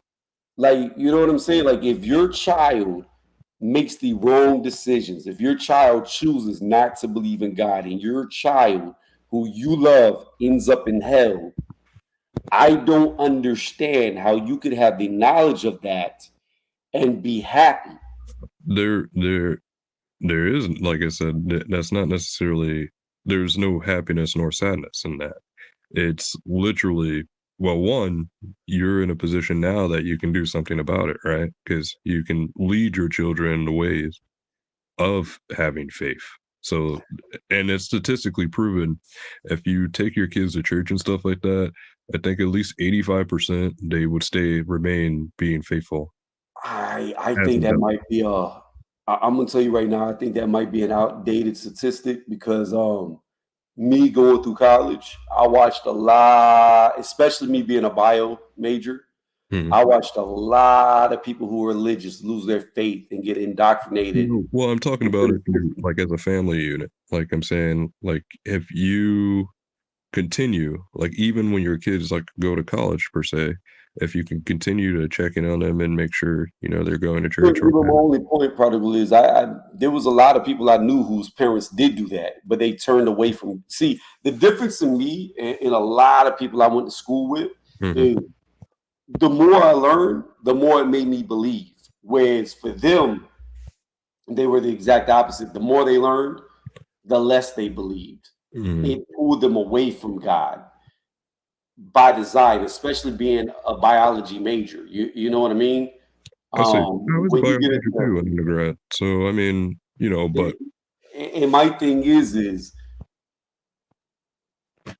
we're talking about kids who grew up in churches, who are really close with their family, and they still turned away by being what I call indoctrinated, because I believe yeah, I mean that's colleges are very, very, very, very, very political, and a lot you can get lost and get brainwashed into an ideology and not even know it. Unfortunately. So again, I was the opposite. The more I learned, the more I started seeing similarities. Like when I look at the planets, how they orbit around the sun, I look on the micro level where I see electrons, protons, neutrons, how they orbit. You know what I'm saying? I see similarities where things just too many things line up. Like if I was to paint a picture, every picture I paint is going to have similar strokes to my hand. So you're going to be able to tell this is my design. How I write my name or signature, letters, they're all going to have similar strokes. If I was to build several things or layered things, there's going to be similarities. I see too many similarities from the micro to the macro that leads me to believe that something had to create it. Because well, that's what I'm saying. That's all the beauty of the creator. So right. I But, mean, but my, but see, my people apostatize. It happens. It happens, like as you said, as you alluded to, because of the indoctrination of the university system. Yes, the university system wants you to have, mainly atheistic type of beliefs because right. that's kind of how they control you. So again, that goes back to my earlier point. We live in a world that's fallen due to like a massive satanic agenda. But yeah, like I said though, but being that I know the indoctrination that goes on, being that I was a student beside other students, peers, watched them lose their faith. Um, it is Again, a strong possibility that your kids could do the same, and there's nothing you could do to stop it. You know what I mean? No matter I how get hard you that, try. but I mean, But again, how my often point. were they checking in with their parents? How often were their parents calling them? I mean, How that's often? impossible. For anybody. Again, you there's a lot of things that you could put in place that you can counteract these things. I hear what you're saying, but my point still remains. If one of my children ended up in hell, I don't see how I could find solace in being in heaven while my kids are being eternally punished and tortured. Like, I don't see how I could be happy. I I don't see how I, I could I be think this goes joyful. back to differences like at how we see like hell. Like for instance, like I already told you my kind of a description of hell. Like I just believe personally, it's not necessarily the big red guy with a pitchfork. It's more so like you're away from God. So that's a hell in itself because you don't have the spirit of God. So for instance, the love of God can actually be a hell for somebody because it would be like, oh, I don't want your love. So why are you giving it to me? And that could be a type of hell because it's like, I'm giving you all this love, but you don't want me. You reject me.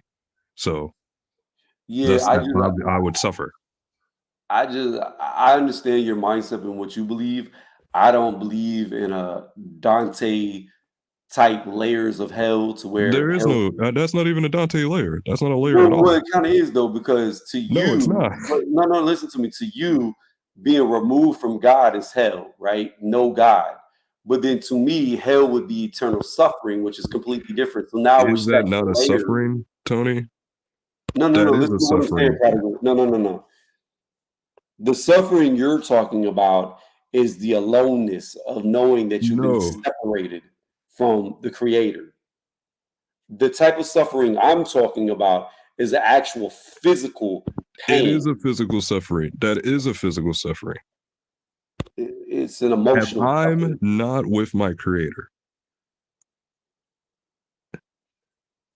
and my creator wants to give me love, I could physically feel burned from that, which thus that burning love that my creator has for me, it could feel like I'm being engulfed by flames, which would be physical. If I'm lonely because I'm in the darkness away from my creator, I'm in the darkness away from my creator, there is no light, I have nothing, I'm still experiencing hell because I'm away from my creator. So that's also physical. Right. But I don't care how much love is removed from you, it's not going to feel the same as having your skin ripped off your bones. This is I gave So, you the fire. I gave you the fire a bit too.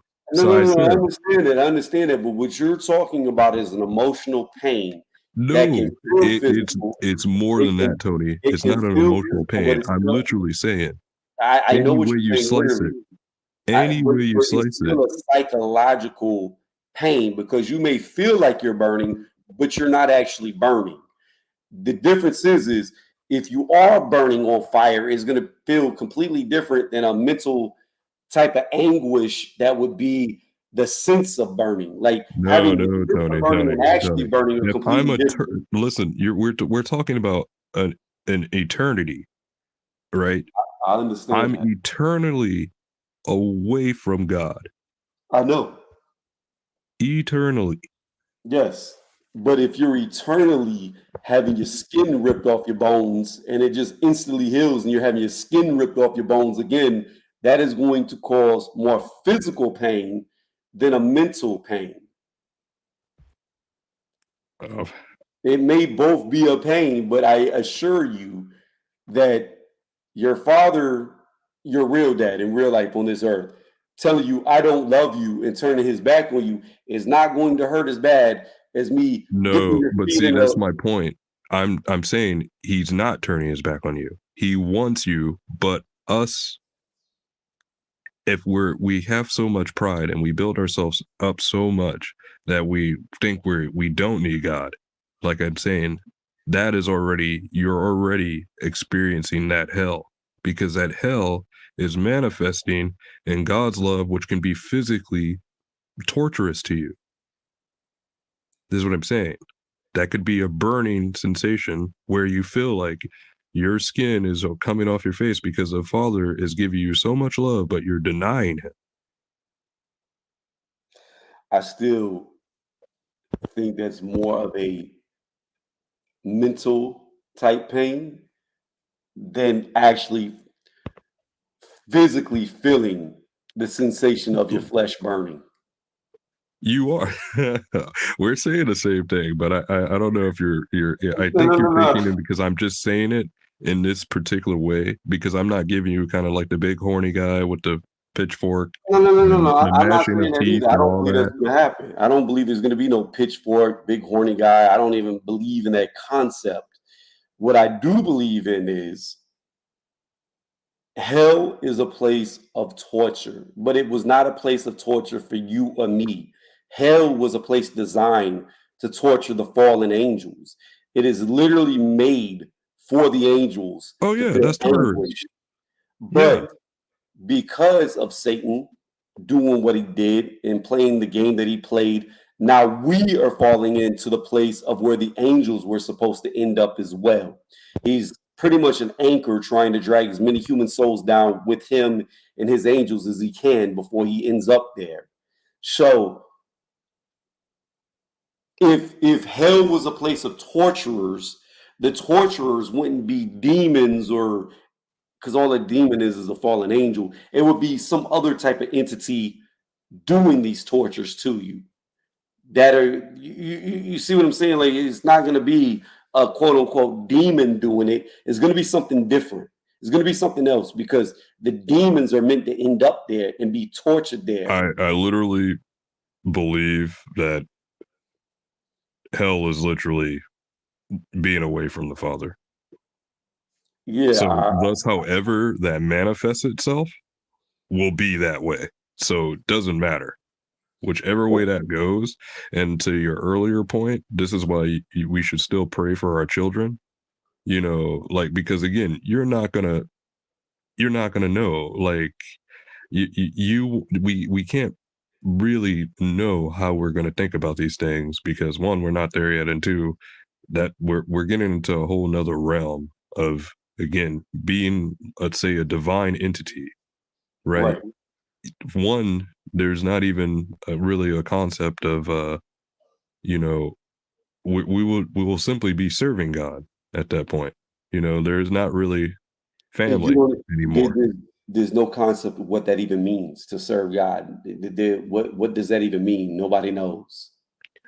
Well, in terms of like, we would just be amongst our Creator in that way. Right. So, But how do you? but What again, what does we serving don't Him know even what the mean? divine, you know, sort of essence would be at that time. And But again, what I mean is though, clearly serving God in heaven isn't going to a church and singing praises, and that's what you do for eternity. Like there, there's but we no don't even know. idea I of what it even mean, means there's a to lot of serve. unknowns here, bro. Yeah, that's what I'm saying. Like we don't even know what that means to serve Him. Like what are you going to be doing for eternity? Are you going to be singing a church hymn 24/7 for It'd be eternity? I beautiful. doubt it. What's that? That's that'd be still pretty. It would be pretty beautiful though. Just praising all the time. That'd be nice. I I like think singing. I think that would be very mundane if all you Well, did no, was well, we're sing for talking about we'll eternity. be on Earth too, so it'll be new heaven and new Earth. So, you know, But that's what I'm saying. We have no idea what serving Him even means. We don't we just know. have to wait till the age to come. We're doing the best we can in this life that we have, and that's what I'm saying. You know, we already have a blueprint, so follow the blueprint as best as you can.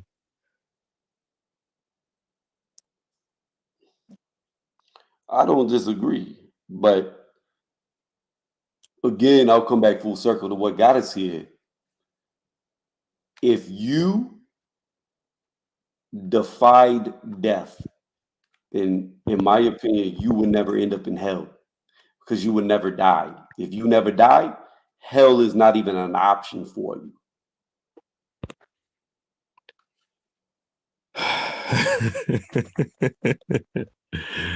It's not like you won't end up there because if you can defeat death, But you then how will would not we end up there. experience?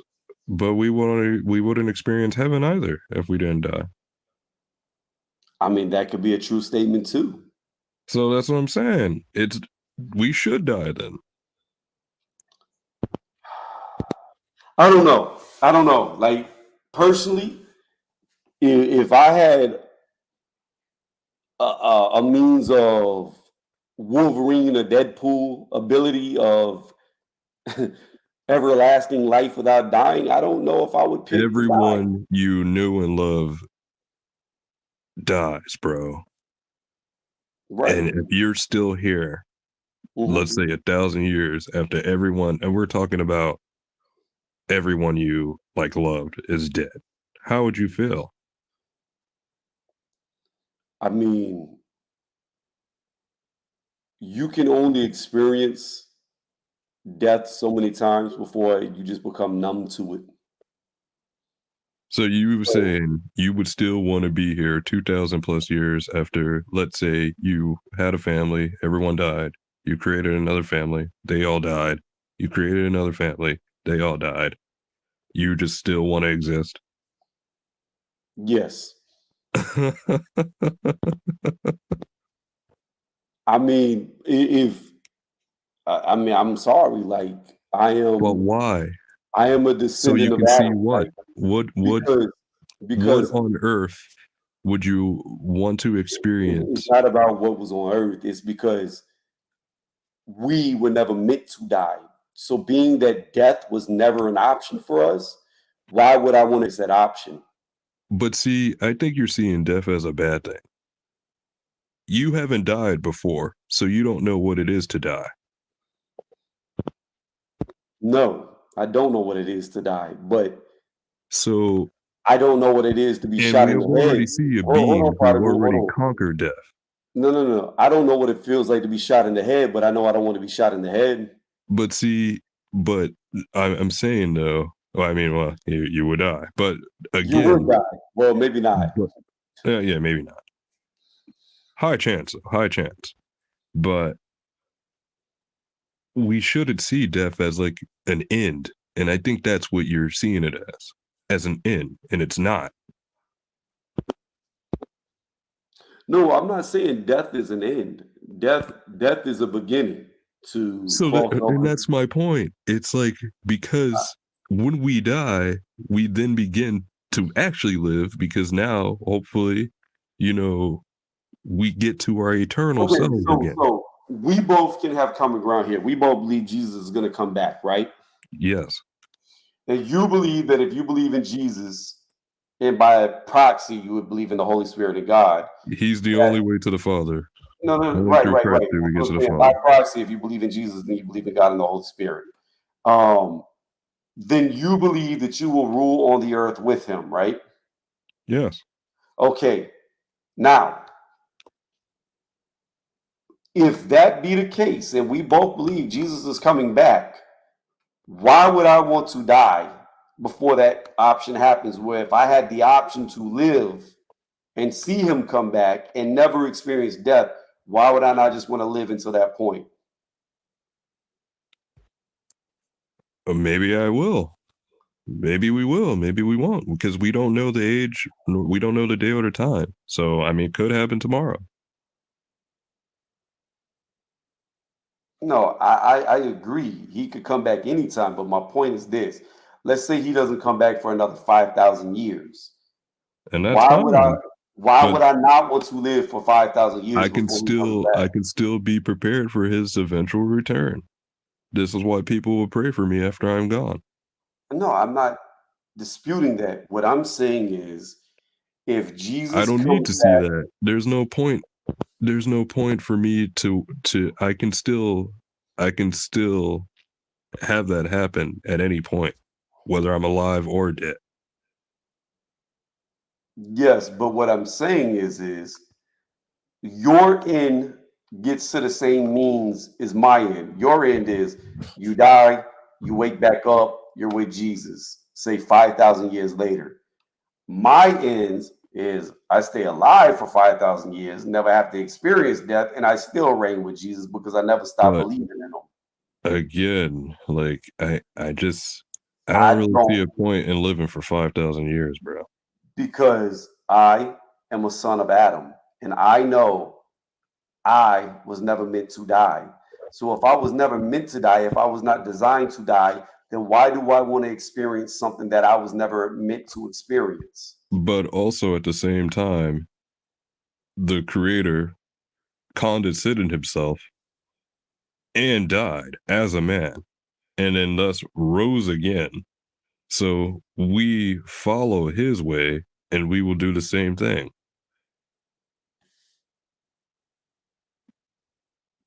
So, and he's the new Adam. So, okay, you know who Enoch is, right? Yes. He never died. Yeah, he just said he ascended up. Yeah, he got beamed up. And who Yeah. was the other one? Was it Jacob? Uh Two people in the Bible never died. Enoch yeah. is one, and I think Jacob was the other. I think. Again, they still had their time. I mean, they just got ascended up. You Right, know, they didn't like physically like die, but still. I right. mean, again, So but Jesus died. I understand it, but my point was two men in the Bible never died like Jesus died.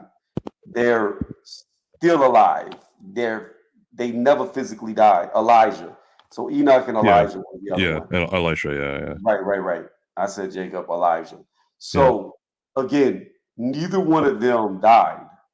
Their human form survived. They went to heaven as a human, never perishing. Well, they got divinity. They were divinized. They were already divinized on Earth because they got divinized. I understand that, but my point is they never died. So again, I am a being that was never meant to know death. Well, Death, no, you are, because Adam died. no, Adam was made perfect. Well, but I'm saying, like, Adam eventually died, and then Christ He was died, never, but he but, conquered death, is what I'm but saying. So Adam, we're gonna conquer death anyway. I understand that, but my point is, and what still remains is, Adam was never meant to die. Death is a punishment and a result of what he did. However, had he not ate from the apple or the fruit of the tree, we really don't know if it was an apple or not. Had he never ate from the fruit of the tree, he would have never died because dying was never an option. That's what I'm trying to. But I mean, again, that's what I'm trying to explain to you. I Death totally get you, but I'm was never an saying option. I still think we're still kind of it's kind of two sides of the same coin in a way. It's like you just want to live, long to ultimately, live with your creator again. But I'm saying if we die, we still have life everlasting. Yeah, I'm not disputing that. So I'm saying, but like, I mean, I don't really know, but you're also alluding to kind of human ingenuity in terms of progressivism, in terms of like all the technological advancements we can have. But I'm saying if we already live in a falling world, why not, just do what we can as people who are already, trying to reach our divine selves by, following the ways of our creator. I still feel like we can follow the ways of our creator, but And that's what I'm saying. And Jesus, again, like Calvin said, I think Christ already defeated death. So death. to die, we would still defeat death anyway. It's just like we physically have to shake off our form on the earth, but we get our divine eternal self, which is not death anymore. We have life everlasting. Okay. How can I break this down? All right. Let's say that we're both baby or toddlers, right? You want to run and you're like, well, we're crawling, so we need to walk first, then run, right?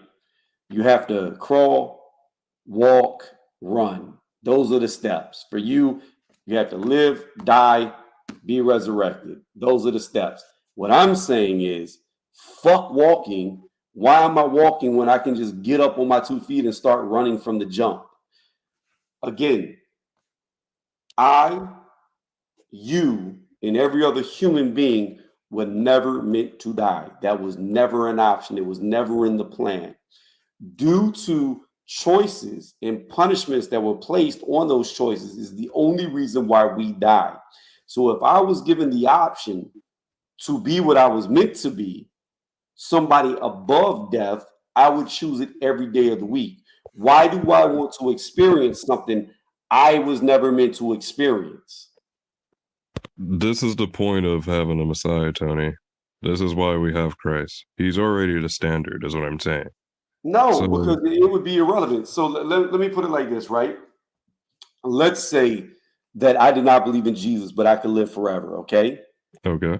At some point in time, Jesus is going to come back, whether I believe in him or not, okay? I could be an atheist that lives forever. Jesus comes back. When Jesus comes back, regardless if I'm immortal or not, I'm still going to be casted into that lake of fire with the devil and everybody else, okay?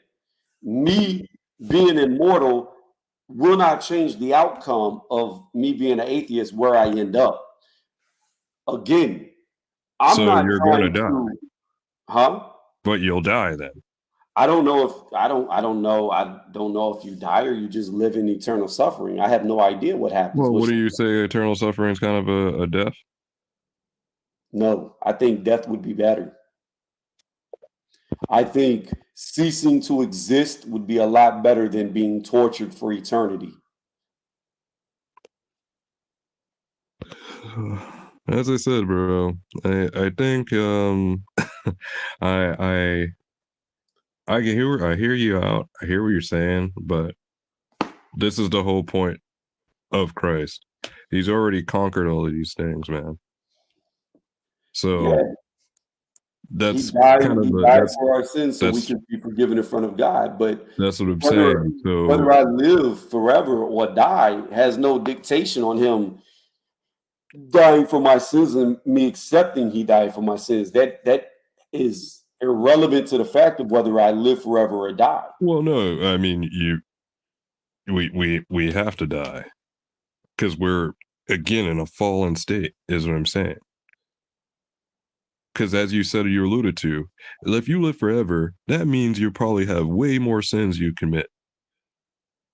No, I think it comes down to the individual. Like just because So you the only like way, because you, as a man, there's no way no one's going to be sinless. There's that if you'll be lying to yourself if you think you can't. no, There's you'll no never sin. be sinless. It's impossible. And that's what I'm saying. So think about that. If you lived for 5,000 years, that's 5,000 plus years of more sins that, who knows what could be the sins of 5,000 years of living. You probably spent 1,000 years fornicating. Who knows? But this is what I'm saying. It's like if you live a repentant life and you die, right, in your repentance, there will be life everlasting for you anyway. And I'm not disputing that, but what I'm saying is no matter if you live or you die, you have to repent. No matter if you live or die, every day should be a day of striving to be better, to sin less, Yeah. to give praise to God above. No matter if you live or die, that should be the end goal. Amen. Yes. However, that doesn't mean that I want to die. That doesn't mean that I want to experience something that I was never meant to experience. That doesn't mean that if given the choice, if God came down here today and said, Tony, I'm going to give you an option. You could die right now and be in heaven with me today, okay? Or option B, you're going to live forever, walk the earth until my son comes back, and then you'll be with me in heaven. I'm going to pick option B, to walk the earth, be with Jesus, and then be with God in heaven versus dying and then going to heaven. Even though me dying would put me in heaven faster. Because I do not want to experience something I was never meant to experience. All right, bro. Well, I'll tell you what. I hope you live forever. I'm not. I'm going to die, just like you. I know, and I look forward to that. So, I don't have any qualms about dying. I've already made my peace with it. My qualm is it's something that we were never meant to experience. But our again, our king and our God experienced death. So if it was good enough for him, because of a man's hubris, it's good enough for me. Well, I wouldn't say it was good enough for him. It was something that had to be done. He had to do it. So that's what I'm saying. He had to. So yeah, I don't he came into the world and condescended himself to our level. So he died as a man. He said, Kelvin wrote in the chat, Tony, if you want to live forever, go and get bitten by a vampire. That's it. Yeah, better go to Romania or something, bro. Go get a vampire bite you. Yeah, that's okay. I'm nocturnal anyways, Kelvin. I don't have to walk in the sun. Or you could do a Walt Disney, get cryogenically frozen. And then they'll bring you back like 1,000 years later. Well, or I could do it cheaply, just get thrown on Mount Everest and freeze. That too. I don't know, but I see that's the frostbite though, bro. Like the frostbite. That's the thing. You don't want to have like. I don't believe in that cryogenic freezing bullshit. I believe that people who do that, they harvest you. They harvest your skin. They harvest your organs. I They, can see they. that. Yeah, I don't. Who is? Here's Let's one. just say a Would hundred you years clone after you. yourself? What's that? Would you clone yourself? Would I clone myself?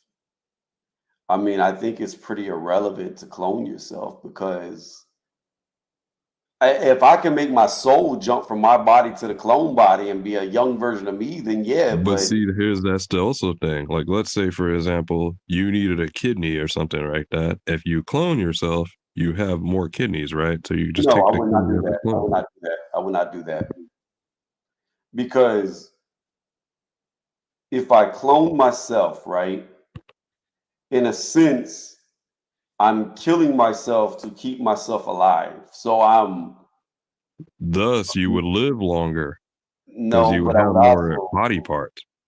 yeah, but I would also be committing suicide and murder on a mass scale at the same time.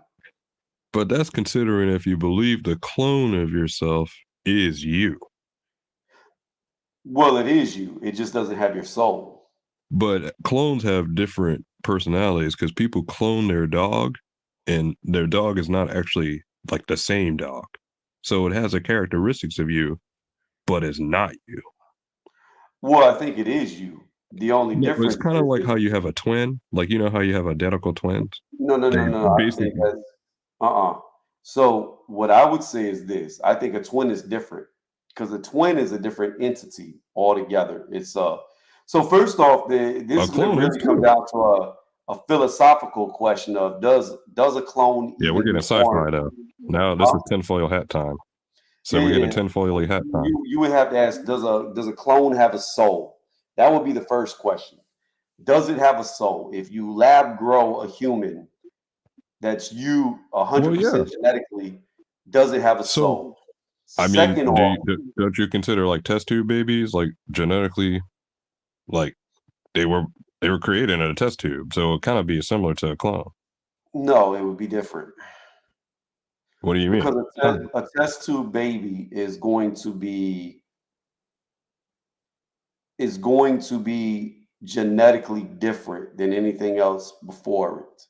A clone is you 1,000% genetically the same. Yes, however, but you this comes back to nature versus nurture, right? It's not going to have the same personality as you. It This can is look where I like you. disagree. Your You think clone, it's going to have verbatim like it's not going to have the same life you live, Tony. Like if you right? That's my let's say you point. had But a hear me clone out. from a kid. Yeah. You're getting to my point. It's not going to have the same life, but your clone is going to have 100% your same personality. The only thing that's going to make your clone act different is the environment that clone grows up in will just tell you how you would have been if you grew up in that environment. But I do believe that if you had a cloning program, right, to where Mhm. you can control 100% of every aspect and you put that clone in every choice the same every single time, I think that clone makes the same choice every single time given the same situations.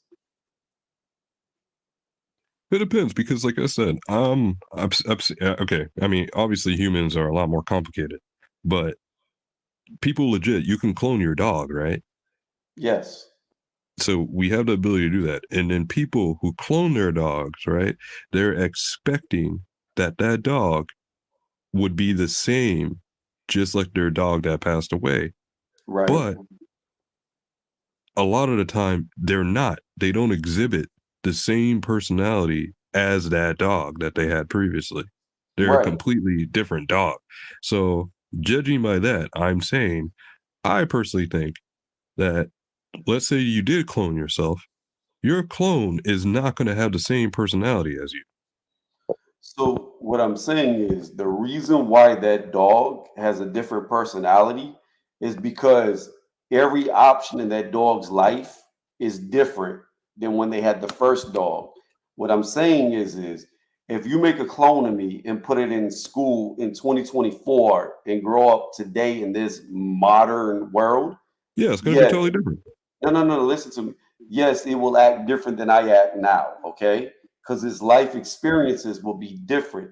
However, If you have a cloning program to where you can control day one to say birth to age 18, right? And every moment of that clone's life is controlled to where the same choices at the same time are given for every same clone. I guarantee you they all turn out with the same personality. Because all you're seeing with that clone is what your personality would have been like had you had them same life outcomes. The only thing that's changing you in the clone is the way that the life was raised, like the way it was raised. But if you were Well, that's raised what the I'm same saying. identical way, your personalities would be identical, in my opinion. I don't know. It goes back to, like I said, this is kind of a nature versus nurture type of deal. You know, if we Like put it if in an I, environment. it don't even matter, prodigal. If I was to take you right now, and let's Yeah. say I could reverse age you and turn you into a baby, right? Yep. And you forget your whole life. If I give you a different family, a different dad, a different mom, a different environment, you won't have the same personality as you do today. You said I won't or will? You won't. Yeah. That's what I'm saying. No, Your I'm saying the same environment, thing. That's what huh? I'm saying. I'm saying a clone won't have the similar personality to you. No. I'm agreeing with you, but what I'm saying is the difference here is, let's say we had a cloning program, right? Yeah. And we take me from a child to age 18, and we give me all these same choices, right? All the similar milestones. Yes. Right. I'm going to have a different path than you would if you went through the same milestones, right?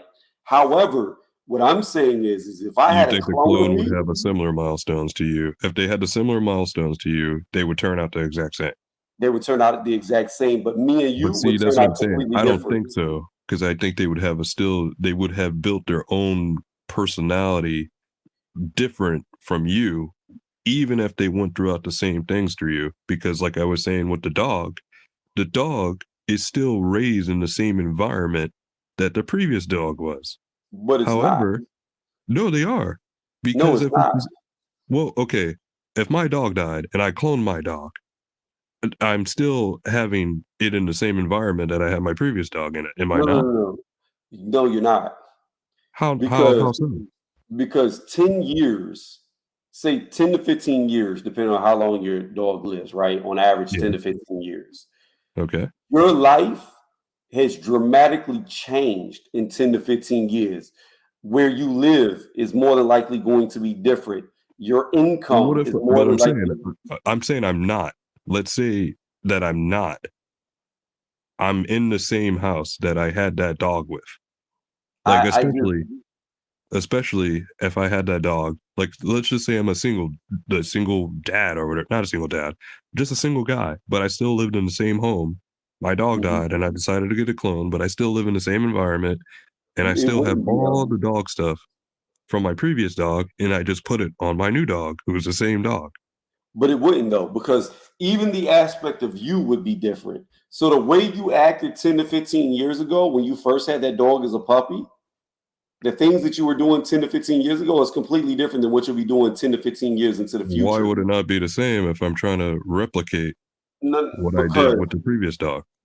most people through life change. Like you're no longer the same you were when you were 13. You're no longer the same you were when you were 21. No, You're of no course. longer that's what I'm saying. But I'm So saying that even if those but I can still like it's this is a dog we're talking about, right? I'm teaching it the same stuff that I would have taught it previously. I'm But going to teach it how to sit. your personality, how you teach it is going to be different. You're going to be How can you different figure because that? What if I'm following like maybe I'm real regimented on how I did it previously and I stick to that same way. For instance, like I mean, you can still people are regimented with a lot of things. They do it a okay, certain so way. hear me out, right? People are creatures of habit. Maybe they'll do Right, it the right, right, same right. thing. Hear me Yeah, out, go ahead. brother.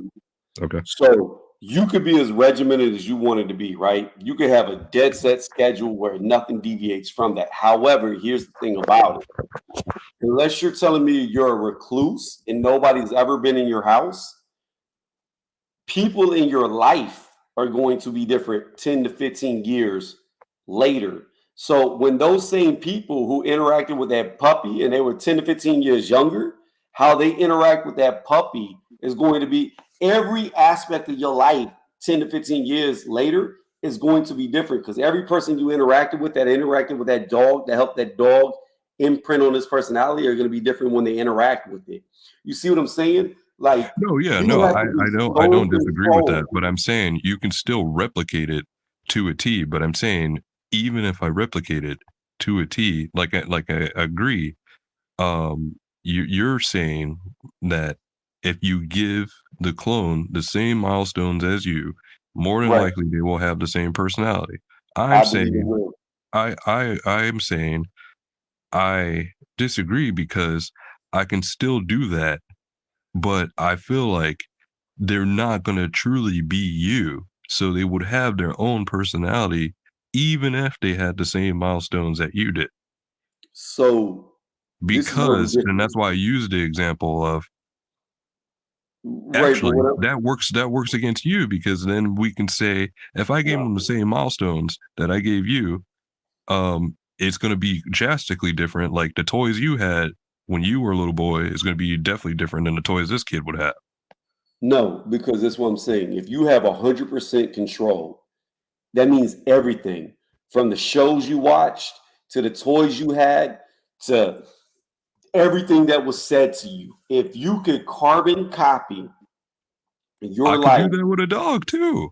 no, you can't. I'm telling you, it's going to be different because there's so many But I'm variables. 100% controlling the environment, is what I'm saying. If I raise this dog in a 100% controlled environment, which we can do, it's If like I said, you, it's still going to have a different personality so what I'm telling because you it's is, not that dog. And if your you, clone but is not it you. is, it It's is. genetically your material, but it will have its own personality. I disagree. If All you right. could listen to me, if you could 1,000% to a T, not a random variable that changes shit. If you could 1,000% to a T carbon copy every milestone, every experience, that thing is going to, in my opinion, is going to turn out the same. Why? Because the way that its brain, the physiological changes on the brain, the way it develops, is going to be identical to you because its body is going to be doing identically what your body did. So the mind, the brain, all that is going to develop the same, given the same carbon copy choices. So I believe that if you could 1,000% control everything, that clone is not you, but it will believe it's you. It'll never be you. It's not you. There's nothing it can do to become you, but it would believe it is you. We'll see, bro. I guess we got to get you a clone. Well, we would have to, it'd be impossible to give my lifestyle 100% to that clone. But my thing is this, if you start playing God, so here's the thing. Most people I talk to believe that animals don't have souls. They believe that humans are unique and we're the only ones with a soul, which is the very essence of consciousness. That's why we can shape the world around us and no other species has ever moved forward. Um, with that being said, does a clone even have a soul when you start playing God? I don't know. I don't know. And if it doesn't have a soul, does I that mean, mean that, but it's human. hold on though, but wait, Yeah. if you make a pretty much a homunculus, right? If you make something like that, a soulless human, then what does that open that body up to? Would it be constantly possessed? Would it be a controlled body for demon entities because it has no protection against it? I don't know. But see, if you're going to agree that if we replicate it with all your milestones and it then thus takes on your personality, would it not be inclined to believe that to be true? I mean, Here's the thing. It may be inclined to believe in God and Jesus would shield it from demonic entities, but at the end of the day, if it doesn't have a soul, then there's nothing there to protect. But Its wouldn't it have a body. soul if it's 100% human? What's that? Wouldn't it have a soul if it's 100% human?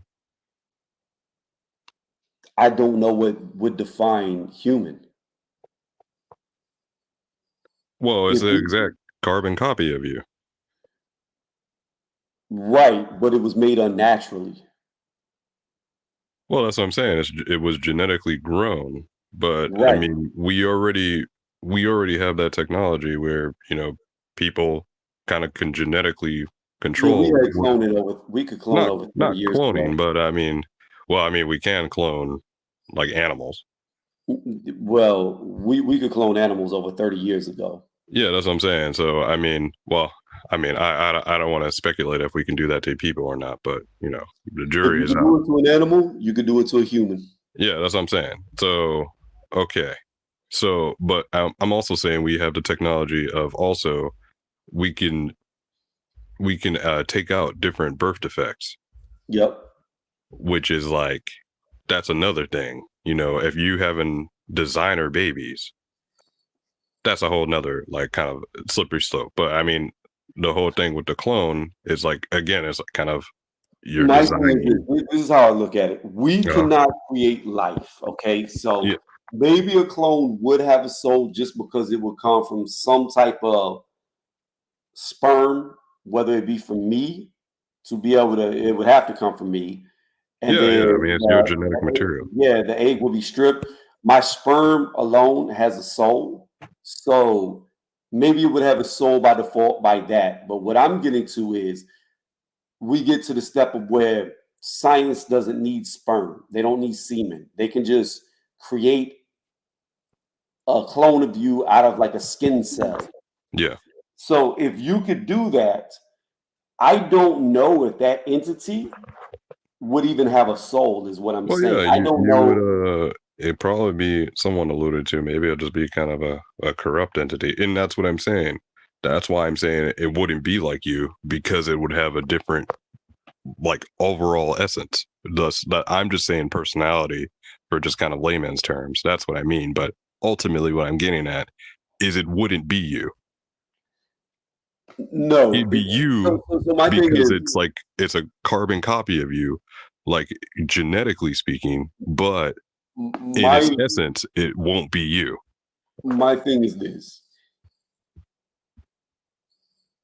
removing demonic possession, right? Let's say nothing like that happens to it. I Mhm. believe it would believe it is you.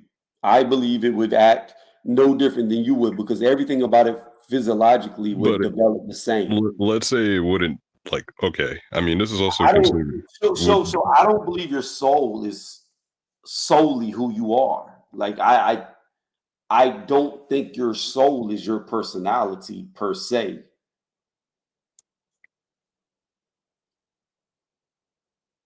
okay. I just I think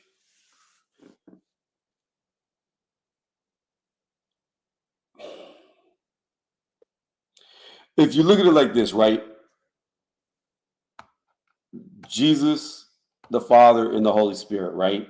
You have the Mhm. body, the mind, the soul. The Holy Spirit is the soul, God is the mind, Jesus is the body. They all make up one entity together. They're all three separate. Okay. I don't know if the soul, I know you need all three to live. And I'm saying this by this. I know this for a fact, right? I don't care what any scientist says. The soul is real. It can be proven scientifically, no matter how much they want to say it isn't. Because here's the thing about it, you have to have all three for a human to operate. What I mean by Yeah. that is if you don't have a mind, the body dies, okay? If you don't have a body, by default, the mind and the soul die. However, if you don't have a soul, we have bodies that are fully active in a coma, but they'll never fucking wake up. They have all the secondary Wait, are you involuntary. saying people in comas don't have souls? No, listen to me. All right. I'm What about I'm to say, hold up. what I'm saying is we have people in comas, okay, Yeah. who are not brain dead. Every involuntary muscle works. The brain activity for the body to survive is there. However, they don't wake up. Why? In my opinion, because the soul is gone. It's just like you could have somebody brain dead. There's no brain activity, but their body is kept alive. Well, So let me take that another technically, step forward. Do you believe there are people walking around here who literally soulless? no. Okay. I believe you Like, have I to have mean, all what I'm getting at is, do you believe there are people, some people who are like legitimately possessed still? possessed potentially, but being possessed doesn't mean you have no soul. It just means you allow a spirit in to take over. Um, because the thing about it is you gotta understand, we know there are neurological things like schizophrenia, right? However, schizophrenia could potentially, because I know they argue that it was mistaken for demon possession, but it could be a form of possession because when people with schizophrenia have different personalities that talk, their actual alpha waves change. Their brain activity is different. They're completely different.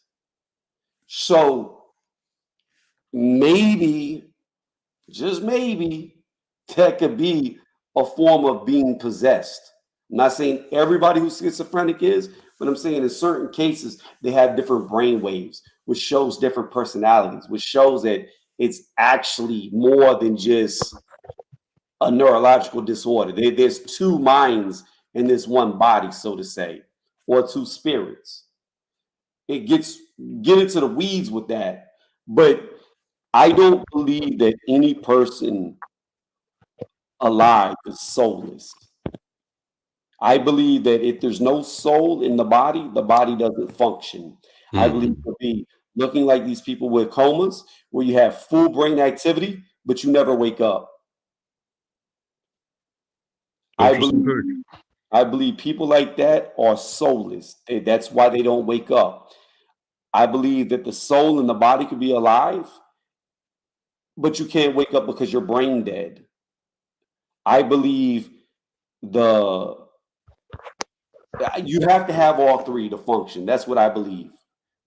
I Okay. believe because my thing is this: if the body, like a lot of scientists want to say, especially biologists in my field, they want to say that if your brain is perfect, you will function. Your personality, the essence of who you are, is only just chemicals in your brain because they like to get into the weeds of where if we can change chemicals and dopamines, you'll act different, right?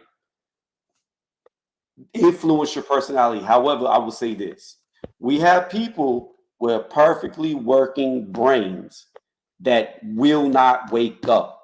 There is no medical reason why these people in a coma have not woke up, but they don't. They'll never wake up. Their body survives on its own. It doesn't need to be on machines. Yes, you need a feeding tube because it's not conscious to chew and eat. But what I'm saying is the body is there. The brain is there. They hear noises, the brain fires to the noises. So the body's aware, but it doesn't wake up. And the only explanation I can have for that being religious is the soul is missing. Without all three, you do not function in my personal opinion. So that's why I'm saying, like, I just when we come back full circle to cloning, I don't know. I don't know what a clone would be. Like if you could grow it from nothing. Yeah. I mean, like I said, it'd probably just be kind of like a husk. It may be. It may just be. That's what I'm saying. And I mean, that's kind of my point of like, that's what I was saying, kind of coming full circle is with like it being a husk that even if you put it in the same type of circumstances you've gone through, because it doesn't have, what you just said, it potentially it'd be just a different entity altogether, Right. even though it's genetically a match to you. Right. I mean, these are the things I don't know. But what I do know is, and where I differ, and this is controversial, you know, you always hear life starts in the woman. The woman is the bearer of life, right? You know, that's the biggest lie they tell you, that life starts in the woman. Do you know why that is?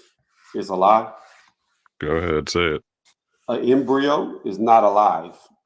An embryo will never be alive. An embryo can be created in a lab. You know what can't be created in a lab? Sperm cells, semen. Semen is alive.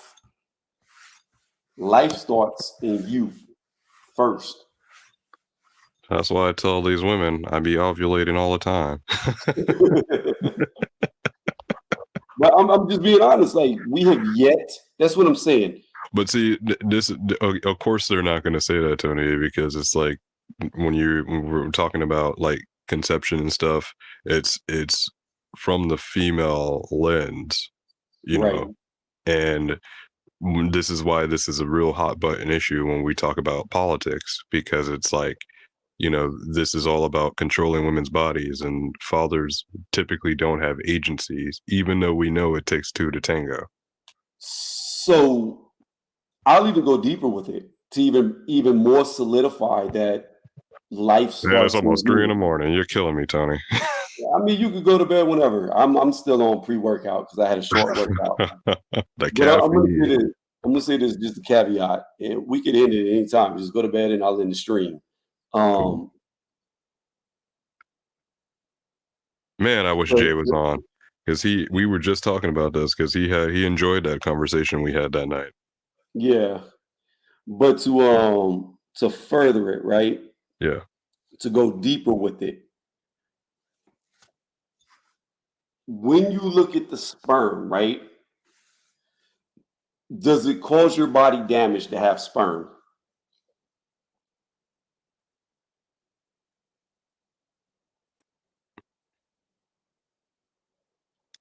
No. Can the semen that you carry kill you? No. Okay, so you're at a balance, a homeostasis with your sperm, right? Yeah. Did you know a baby will kill its mother? It will literally, if a mom is starving, a baby will drain all the nutrients from the mother to survive. Oh yeah, I can. Yeah, I can do that. Yeah. So that means a baby is more parasitic by nature inside of a woman's body, Okay. which means it's not natural to her, which means that is not a homeostasis. If it's not natural or homeostasis, that means life did not start there. All the embryo is food for the sperm to grow. Okay. My point is the actual evidence of where life starts is all in the sperm, not in the female.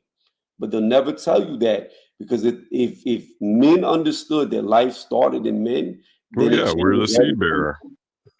You can't have a kid without a seed. And they can't create a seed. Yeah.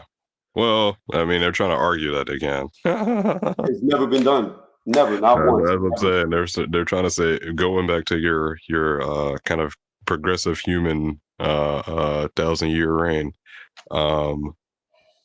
The kind of the joke is they're saying women will at some point reach biologically or evolutionarily being able to have children on their own. Like asexual, where they don't need anyone. Yeah, where they don't need guys anymore. Yeah, that's an impossibility. I think so too, but I remember, like, this was like years ago. I was reading something about this and I was like, what the hell?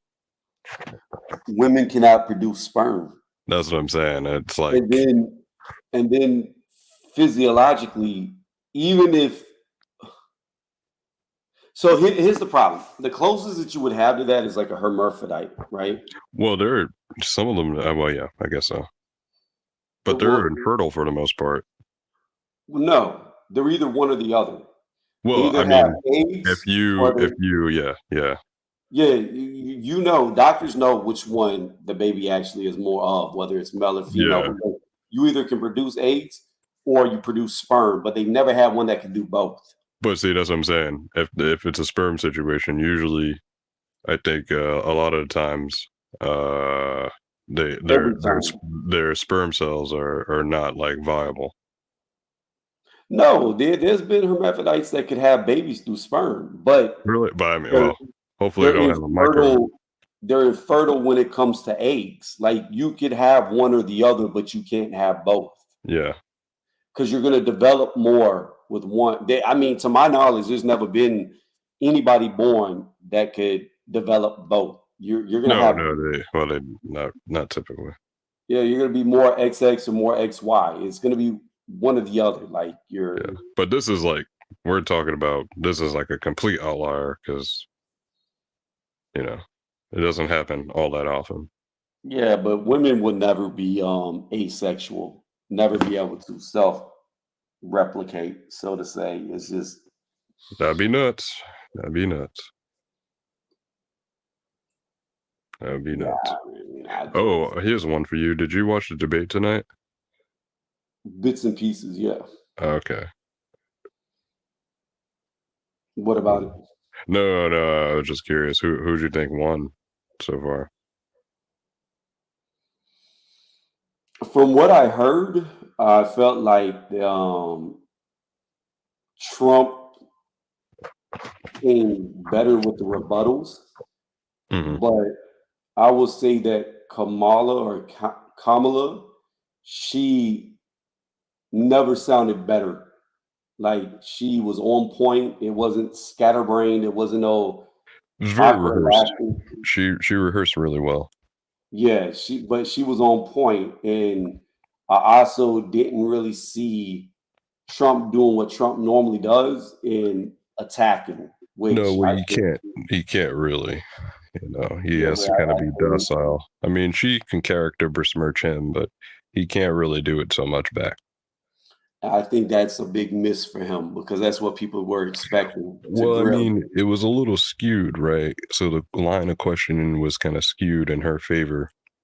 Plus, tomorrow's headlines or today's headlines will probably say she won the debate. So, Yeah, in my opinion, I don't think she won. I think Trump.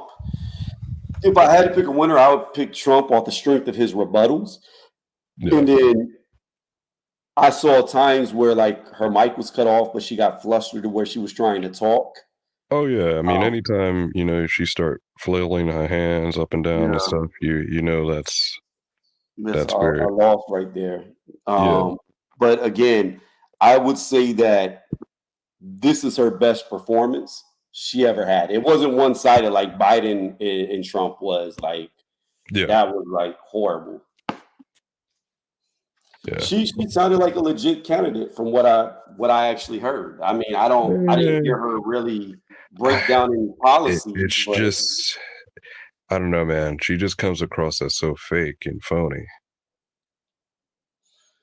I, like I said, I didn't learn nothing new about her. Like she just sounded That's what I'm very. saying. She's completely. That's the point. She's like really unremarkable I just don't truly know what her policies are because she's never breaks down like because she she's says. recycling. She's just going to recycle what's already in place. Right, and the thing That's is that's like the kind of the point.